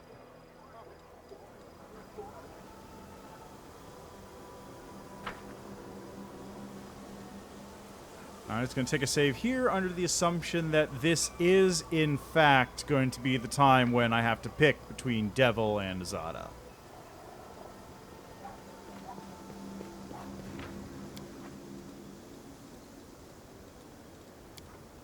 By making another save right there at the time when I assumed last time it would be the same thing.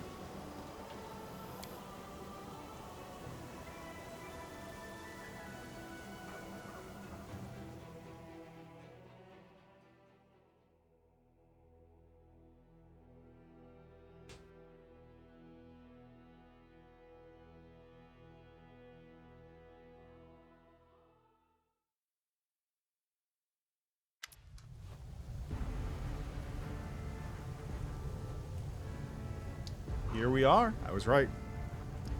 Ivu looks around warily. Do you know who I smell? Early sunset. He's here somewhere.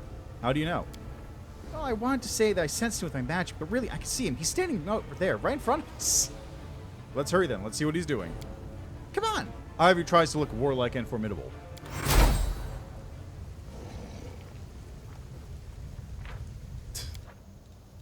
Thanks, Ivu. I appreciate the honesty in your senses there. Early sunset is nearby. He stands there as if he'd been waiting for you. His insinuating voice starts speaking in your head. So, we meet again. I wanted to continue the conversation we started in the Abyss, but first I wanted to ask you a simple question. Do you want to remain as you are now? After all, there are so many other possibilities before you. What do you suggest? A contract. The Archdevil answers simply. Contracts with Hell have a special, incomparable power. They change reality itself. They'll change you too. You'll reject everything that once stood in your way, and you will gain new power. A devil's power. I, in turn, will solve two problems at once. First, I'll eliminate the unwanted element of chaos that emerged on Galarian, and second, I'll gain a useful ally. Everything has a price, of course, and the price is everything around us. You must eliminate these buffoons along with that flying circus. A devil cannot afford to be surrounded by this rabble. They are unfit even to be your servants. Consider this your final test. Eliminate the so-called Free Crusaders, and you'll earn your place in the legions of hell. Ivu cautiously looks into your eyes. Sam Jalowski, he's talking to you, isn't he? In your head, right? Don't listen to him. He's mean.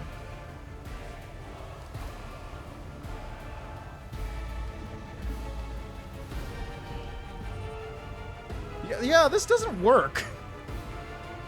This really doesn't work. Also, hold on a second. I gotta...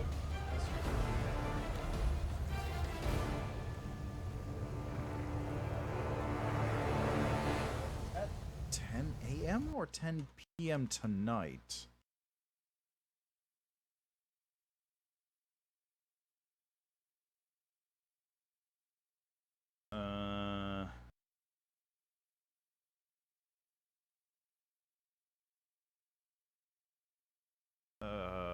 What time is this?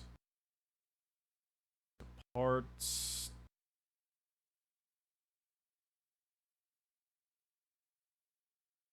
Okay, so that's tomorrow.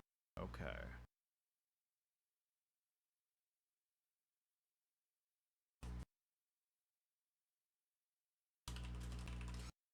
Alright, guess I'm not streaming tomorrow. But yeah, this whole thing, this doesn't work. This makes no sense.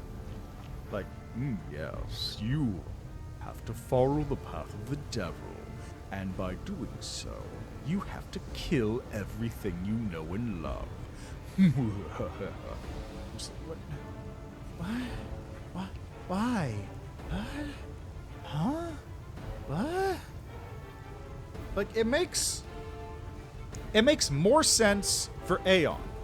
Because in Aeon, you have all these opportunities where he tempts you to fall. He does the, like, if you just send him off into the field, you could use him to find treasures for you. That makes sense.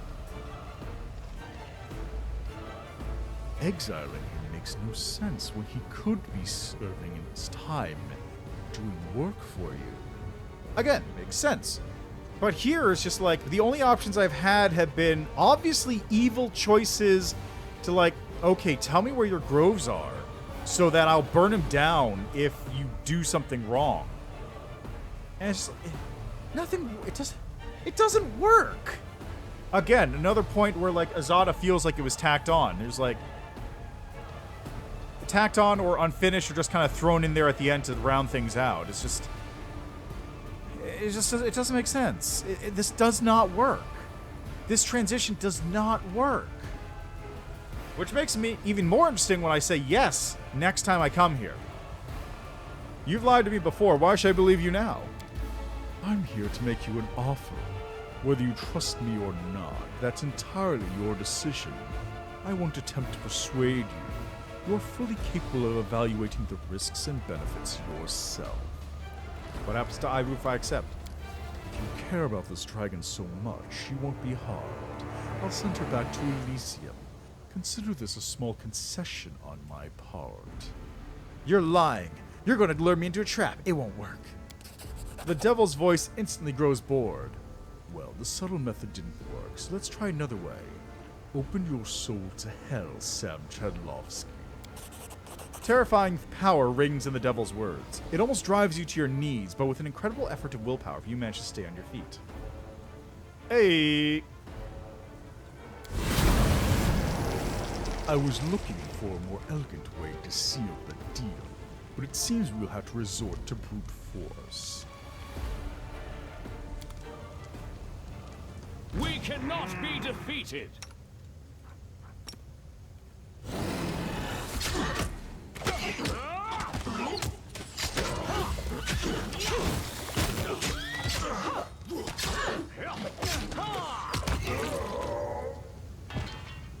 Okay then.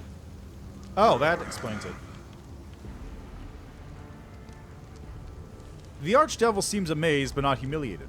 Defeat. I've almost forgotten how it tastes, and let me tell you this. You can kill me now, but you cannot kill me for good. Archdevils, like demon lords, are reborn in their realms if they're killed elsewhere.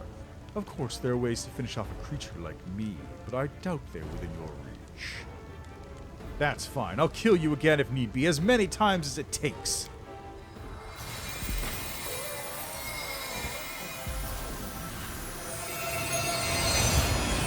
When the devil disappears, it seems as if some invisible dam crumbles inside you, and the chains shackling your power fall away. The power rises inside you like an unstoppable, surging wave. Arushale stretches and spreads her wings. The devil's gone, and we're free from his pernicious influence. And I feel I feel like flying. Hey, Commander, you shoot clean up nice.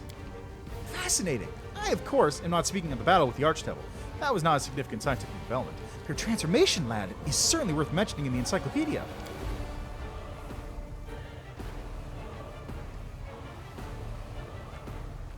Tonight to lead Cheliax only to face the machinations of the devil here in the World Wound. The hell will remember the lesson you taught them. I don't know anyone else in the entire world who could have done the same thing you just did, Sam Chadlovsky. Your accomplishments are amazing. Our most esteemed Sam Chadlovsky. You yourself are amazing. I can't recall ever seeing a mortal who could change so much, and you have blossomed like a flower on a young shoot. What can I say? Today was a good day. We've driven off the devil, we made our friends happy, and even the commander himself has somehow changed. Hooray, Sanchadlovsky! This nasty devil kept bothering you, but you've only become stronger, better, and cuter. And that's it. That's all the fanfare we got. Robe of Mephistopheles. Addition, minus will frenzy on saving throws against fear, compulsion, and charm effects. In addition, once per day, wear this robe can make all enemies in the 30-foot radius pass will. Saving throw, or else they on fail, they lose their minds, become hostile to everybody, and start attacking targets indiscriminately. Hellfire Ray, once per combat, as a free action. Mighty Fist 4, Ring of Evasion, and Braces of Armor plus 8. Very good. And I guess that was it.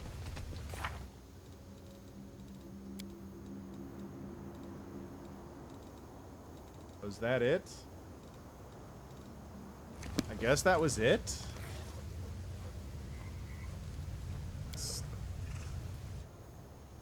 Really? Nothing.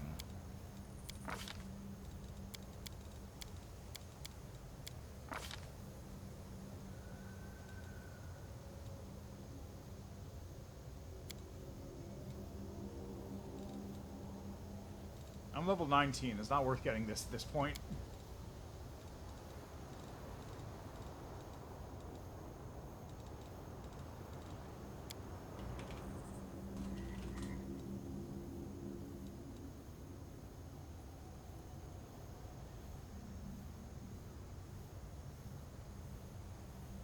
Okay, so I have Tiring critical. I think I should get Exhausting critical.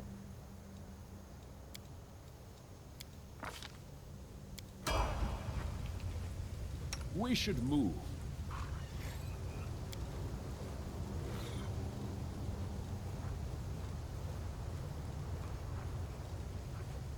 But yeah, that's like, that was nothing. Like, the big story moment was turning down the devil on his deal, but he didn't even cast any spells.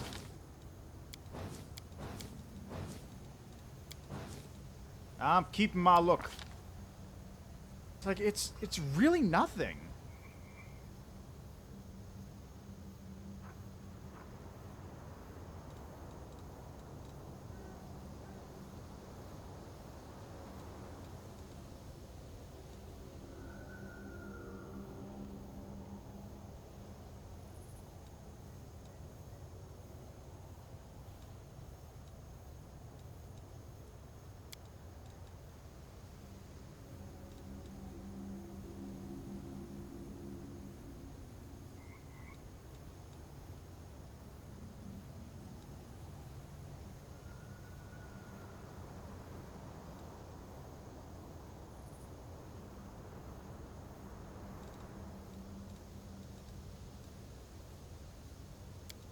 Guess I'll go for that.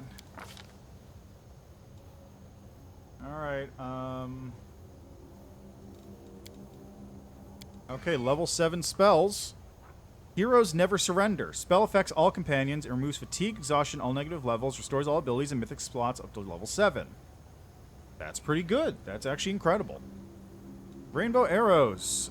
Creates a rainbow that jumps from target to target up to 1 time per 4 caster levels, dealing 1d12 per 2 caster levels damage with 1 energy randomly chosen. So that's basically designed to chain along with the branching shot thing. Revolt. Azada shouts out, dealing 46 plus caster level sonic damage to all creatures in a 30-foot range. So it's burst. This shout encourages revolt within enemy ranks. All affected enemies have to pass a will saving throw or start to attack the strongest among them. Each round they try to pass a new will saving throw, and the effect of an enemy success saves and ends the revolt effect. They suffer 46 plus these eyes casting level sonic damage each round for 1d6 rounds, as inner voices shout within them, making them regret what they've done.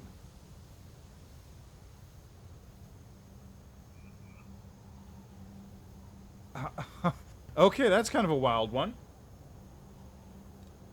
Unbreakable Bond. Under the effect of the spell, all companions become immune to mind affecting, charm, fear, compulsion, emotion, shake, and confusion effects. They also gain +3 luck bonus on all saving throws and DR5 while they are in 10 foot of the Zada. And Water Torrent. As Azada summons a wave of water, it deals 6d6 bludgeoning damage to all enemies in the area. Every affected enemy has to pass a fort saving throw or be knocked down, slowed, and become vulnerable to bludgeoning damage for 1d6 rounds. All allies affected by this wave are cleansed of all the following conditions: ability damage, blind and confused, dazzle, disease, exhaustive, fatigue, nausea, poison, and sickened. So basically, the only two really good ones are Revolt and Heroes Never Surrender. This is pretty weak, honestly. Yeah, this is honestly like a pretty weak ability for level 7 mythic spells. This and this are just like basically just damage. This one is really good if you're fighting a pack of enemies, and this one is just incredible in general. Particularly if you have any casters in your party. But, like, those are the only two winners here. The rest of these are kind of whatever. They exist, I guess. Let's go with this, I suppose. And, I don't know, shielded on, or pattern. And old monster, I guess. And primal regression, why not? And, hold, map, power word, blend. Wait, let's just that one. There we go. But, yeah, that's kind of nothing. Oh, look at this. I got wings. There is no greater satisfaction than overcoming a challenge. Look at That that. is, of course, until one day the challenge overcomes you. Yeah, that was really nothing. Like, again, that... So, Azada has been pretty much nothing the entire chapter so far. And then we get to this point, and it's just like... The big pop is fighting off Mephistopheles, but... It's not even that crazy, and the other option is kill everybody you like, which doesn't work in context of what's going on here. It's not great. It really isn't.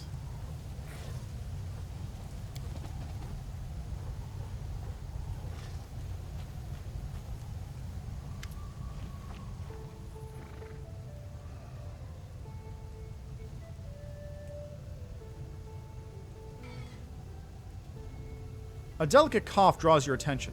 Matrice Ola, the impulsive alchemist, appears relaxed, an unusually calm expression on her face.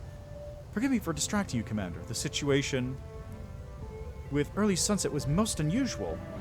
All those devils. Why couldn't they have patiently waited for you to deal with the mutual enemy from the abyss? No, they had to interfere as if we couldn't survive without their precious opinion. Sorry, you saw my strength grow. That's likely why you decided to attack. From what I know of this particular devil, he may not have initially planned to attack you, but was trying to find a way to confuse and subdue you. But he lost his patience and gave up. Ha! So typical of their kind. In any case, Commander, I decided to speak with you on this special occasion. Recently, you've been visited by all manner of entities. You've hosted guests from hell, the abyss, and heaven. I thought you should also know that we of Elysium are also here. Ah, okay, so she was an actual Azada. That's not our way to show up in a pillar of light and pressure someone to accept us as their mentor. The Plate of Freedom knows how to respect freedom, especially the freedom of mortals to follow their own paths. But we've always been near. We sent little Ivu to you, and we watched out for you and encouraged you as best we could. It doesn't matter who or what the original source of your power. What matters is where your heart calls you. All roads are open before you now, and no one can tell you where they lead. But that's for the best, no? A road heading into the unknown with countless discoveries ahead? Something tells me that among these roads may be the one that leads to a destiny much more exciting than even the most powerful Azadas. Now, unfortunately, I must take my leave. The end of the war is near, and you must have everything you need to win. I hope we meet again someday. Just know that you have friends in Elysium who will be glad to see you, either at a boisterous feast or on a quiet walk through the forest. Oh my god, it was a Lilind Azada the entire time! That was a more interesting story moment than fucking beating up, Mephistopheles. That was actually a more interesting story moment than that.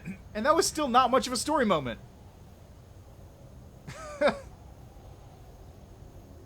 I think that's a Lilind Azada, right? Let me just double check. Is that a Lilind?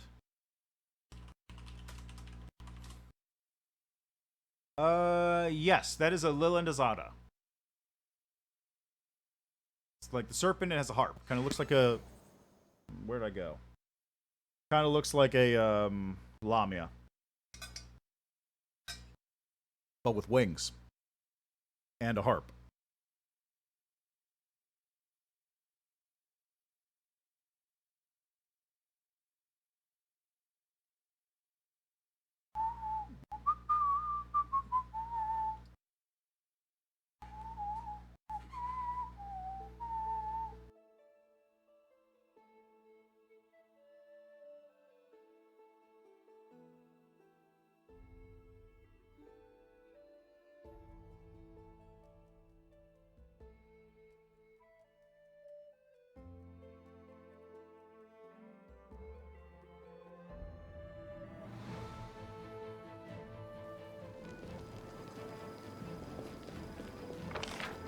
Alright, well, with that taken care of,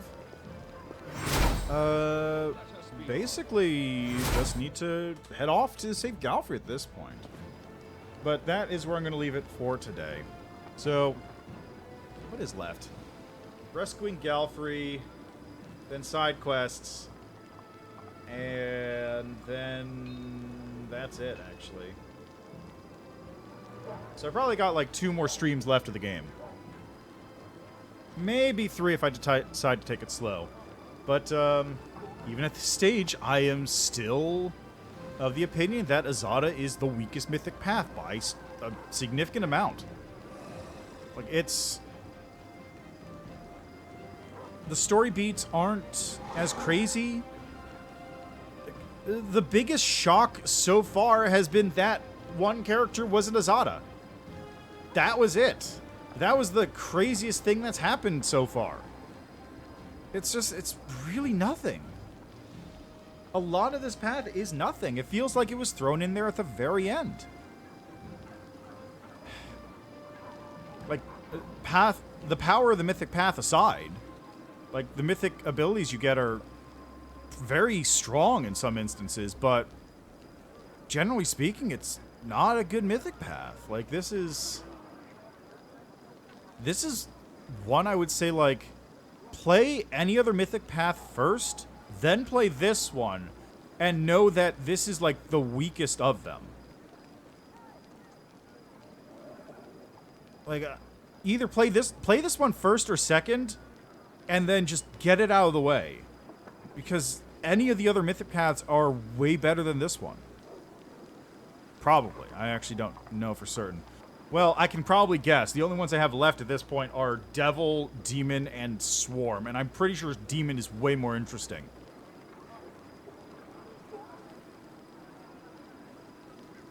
Yeah, I don't know. This is like a really... This is kind of a downer one to finish... To get close to the end. Alright, well, we'll have to see how Demon goes. Or Devil goes. Afterwards.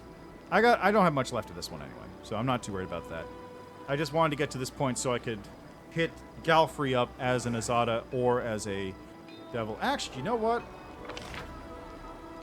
One final thing I'm going to do. Yeah, I'm going to save before I do this. I'm going to just make sure... I'm going to finish off the scene with Aru Chalet. Because now that I'm a full-fledged Azada, we could bang! Once I turn her into, like, a weird, not human, but not demon monstrosity creature of multiple planes. Are we gonna bang in her dream? Are we gonna dream bang? Let's find out. Let's go to your dream. Let's do it. I can't wait to finally solve this riddle. But there's... Glimpse of concern. Yeah, this is just battle. Yep, I'm ready. Let's go.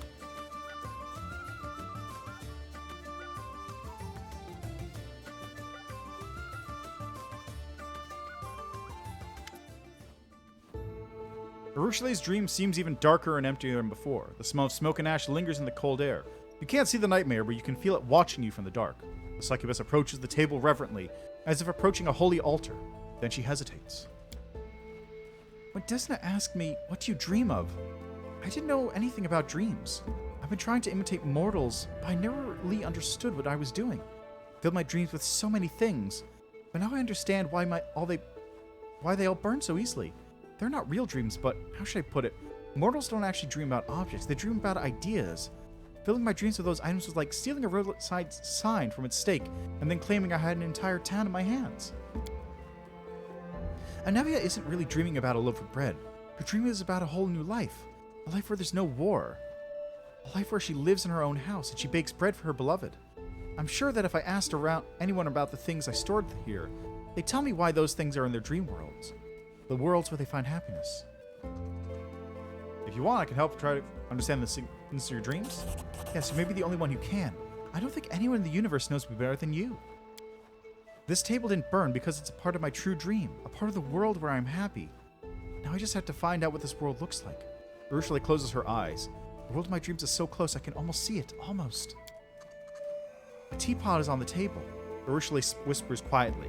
You can barely hear her words, but as she speaks, the world changes around you. The smell of smoke and ash is replaced by the fragrant aroma of freshly brewed tea. The teacups are full, and steam is rising from them. There's a spot of spilled jam. Cookie crumbs. I must have baked cookies.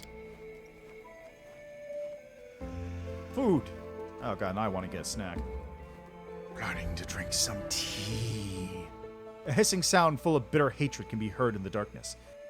You used to drink souls before. How many living souls did you kill, you fiend? How many did you torture to death? You don't deserve a life like this. I've done many terrible things. I think this is all the same. Yep, same as before. Boop. Alright, next up. You can't have dreams without nightmares. They're the price you have to pay. Let's continue. Yep, same as before. Big ol' house. Just spawn those objects into the scene. Let's see.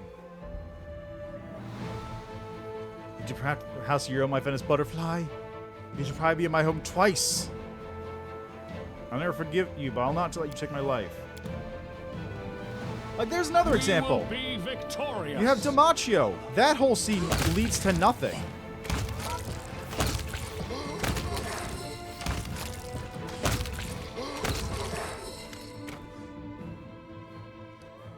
Does this nightmare haunt you all the time?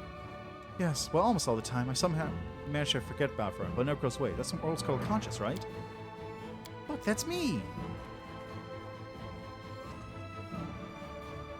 And there's you. We're laughing. You're holding my hand. Oh, we're laughing. There's you. We're chatting, laughing. You're holding my hand with such tender affection. All the way over there. Just stretch your arm strong across the table. So this is my dream all this time. My dream has been about you. And a house that we could call our own. About friendship. About love. And maybe even a family. Family. Isn't that the word mortals use to describe people who fill them with happiness? The people they love and can't live without? You can't be happy, you scum. I will be happy. She looks the monster straight in the eye. Do whatever you want to me, but my dreams are mine forever. We cannot be defeated. Wow, there's a lot of them over there.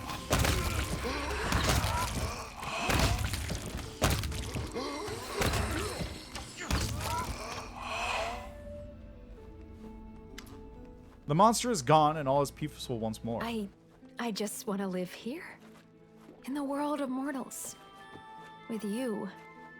I have solved the goddess's riddle. This is my true dream. The smell of freshly baked cookies wafts through the air, and steam rises from cups of hot, fragrant tea that have been set out on the table. Ursula gazes around her longingly. You had never seen her so happy.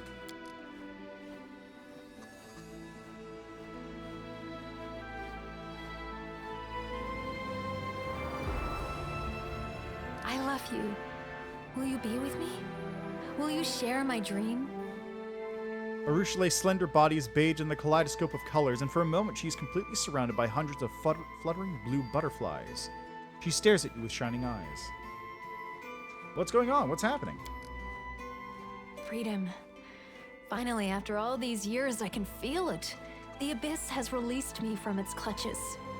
I have solved Desna's riddle, and have found my dream. I have found you. I am not a monster anymore. How do you feel? I've never felt better.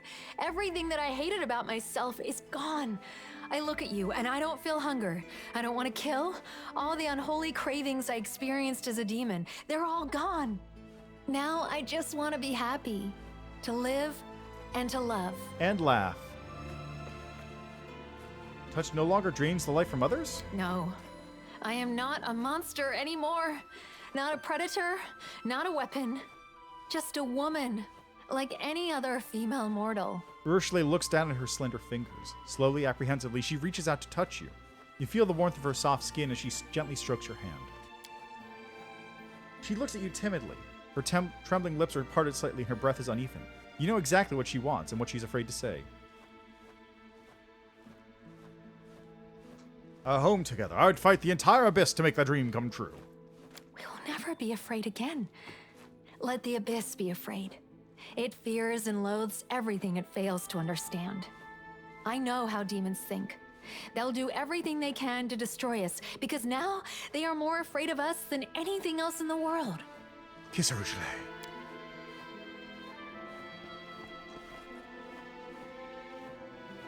I'm wearing a Doom Guy helmet, but that just means I know how to lay demons in addition to slay demons. Hey! Her lips tremble slightly, but she returns your kiss eagerly. She's being careful, gentle, trying not to hurt you. However, once she realizes that you remain unharmed, her timidity gives way to desire. The former succubus has long shown incredible restraint, suppressing her passion for years. But now, as her lips meet yours, she holds nothing back. I'd like to point out, incidentally, in the original Adventure Path, it is theoretically possible to have this same scene repeat itself with a character who was a literal child that was rescued by Ursula from a demon cult. Not that that's that weird, because she is like a immortal 1,000-year-old demon lady, but consider that. This is our happiness, our dream, an Elysium of our own. The scent of flowers hangs heavy in the air, and a jubilant melody fills your ears. Ursula kisses you again and again as she whispers. Alright, so we're not gonna bang in the dream? Are we gonna bang in real life? Which is it? What are we doing? What's going on here, Ursula? Work with me here.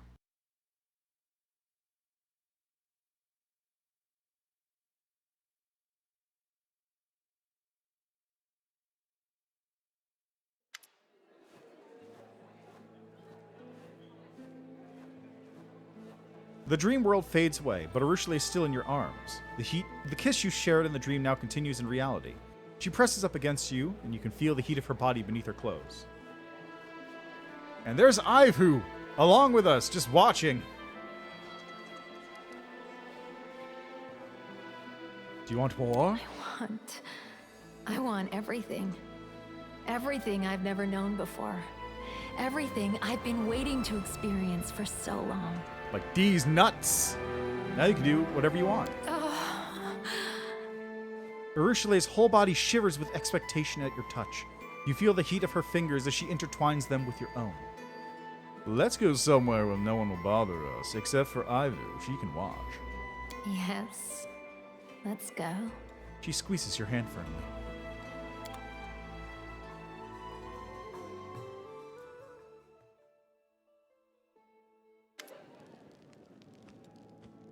Oh, wow. Hey, my room's cool looking now. As soon as you close the door of the study, the two of you fall into each other's arms, and time ceases to exist. You explore every inch of her skin, and her body, once an instrument of torture and murder, becomes a vessel overflowing with tenderness and joy. When she reaches the peak of pleasure, you smell the fragrant flowers from her dream. As she moans in delight, the room becomes a garden filled with the wondrous plants of Elysium. Did I literally just jizz plants into this room with magic? Is that what happened? As a succubus, well, I've done plenty of things in my lifetime. But what we just did was unlike anything I have ever experienced. It was the first time I've ever felt love and tenderness. Urshule sighs in contentment. She breathes in deeply, inhaling the fragrance of the flowers. I was so worried that my dream world was the only place I would find redemption. I was afraid that when I returned to reality, I would be a bloodthirsty monster again. But you taught me to see the difference between dreams and reality. The difference between thoughts and deeds. You showed me the importance of the real world. When I took the first steps on this path to redemption, I spent so much time living inside my own head. But you changed that. You introduced me to the mortal world. You made me a part of your life. And together, we have accomplished so many amazing things. She looks around at the flowers of Elysium. Really? What did I do? So many things. There are too many to name. For instance, I was so afraid of returning to the 10,000 Delights. I knew that I was bound to meet some of my old acquaintances there. But you protected me from them. You didn't let them knock me off balance. In the slums of Elusianera, I told you about my time in the city. I shared the one good memory I had of Elusianera, and you showed me how to turn that simple memory into a good deed. Did my actions make a difference? Did I help that small demon in any way? I don't know. But you taught me how easy it is to bring a small measure of hope and goodness into the world, and how much joy can be found in a single act of kindness. You see now? If it hadn't been for you, I would still be lost in my fears, illusions, and doubts. I see. When we're together, what does it feel like? Feels like freedom. Impossible, indescribable freedom. I can give myself fully to you, and I'm not afraid that you'll hurt me. When I reach for you, I know my touch will bring you happiness. If the demons could feel what I feel with you, even for a moment, they wouldn't want to be controlled by anger and selfishness for another second. They think they have achieved true freedom, but they don't know what true freedom means. These flowers, where did they come from? Did I jizz them up or did you? They're the flowers of Elysium. But how did they get here? Perhaps it's a gift from the goddess. Or perhaps our happiness summoned them into our world. All I know is that it's a miracle. I can't explain how these flowers appeared, but I believe that they're a good omen. A sign of new life. I don't want to leave. I know, I feel the same. The real world is waiting for us. So big, and yet so fragile. We'll save it, together. And then we'll come back here, to a place as real as our happiness. We'll return to our very own Elysium. But we can stay here a little longer, right? Urshule says nothing but leans in for a kiss. And that was the last time anyone saw the commander.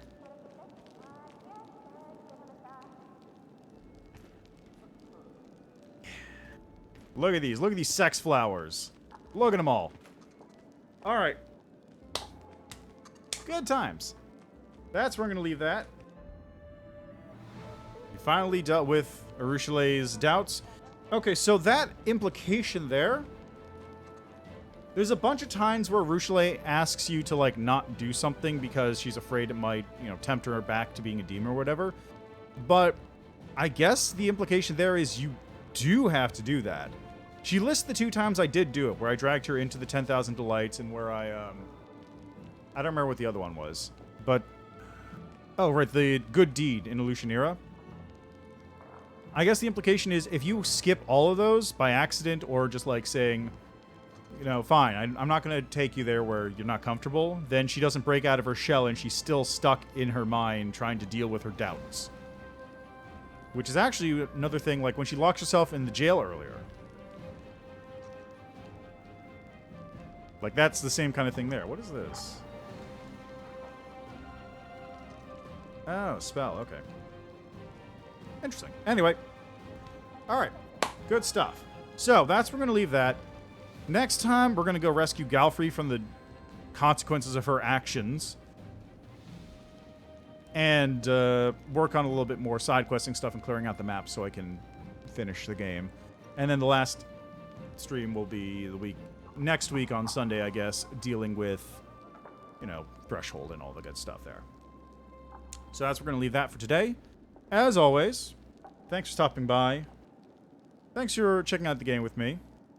I guess I won't be back tomorrow because things are happening again, which are getting in the way.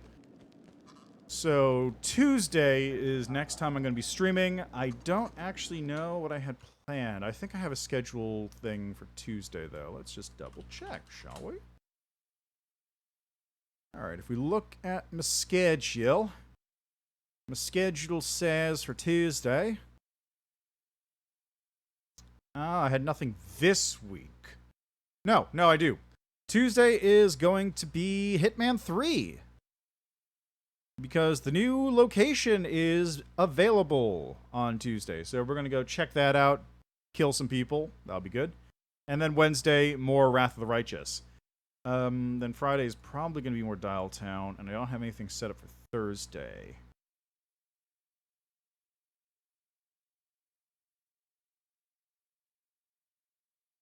Alright, and then I've got a while before anything else I have scheduled shows up on the list.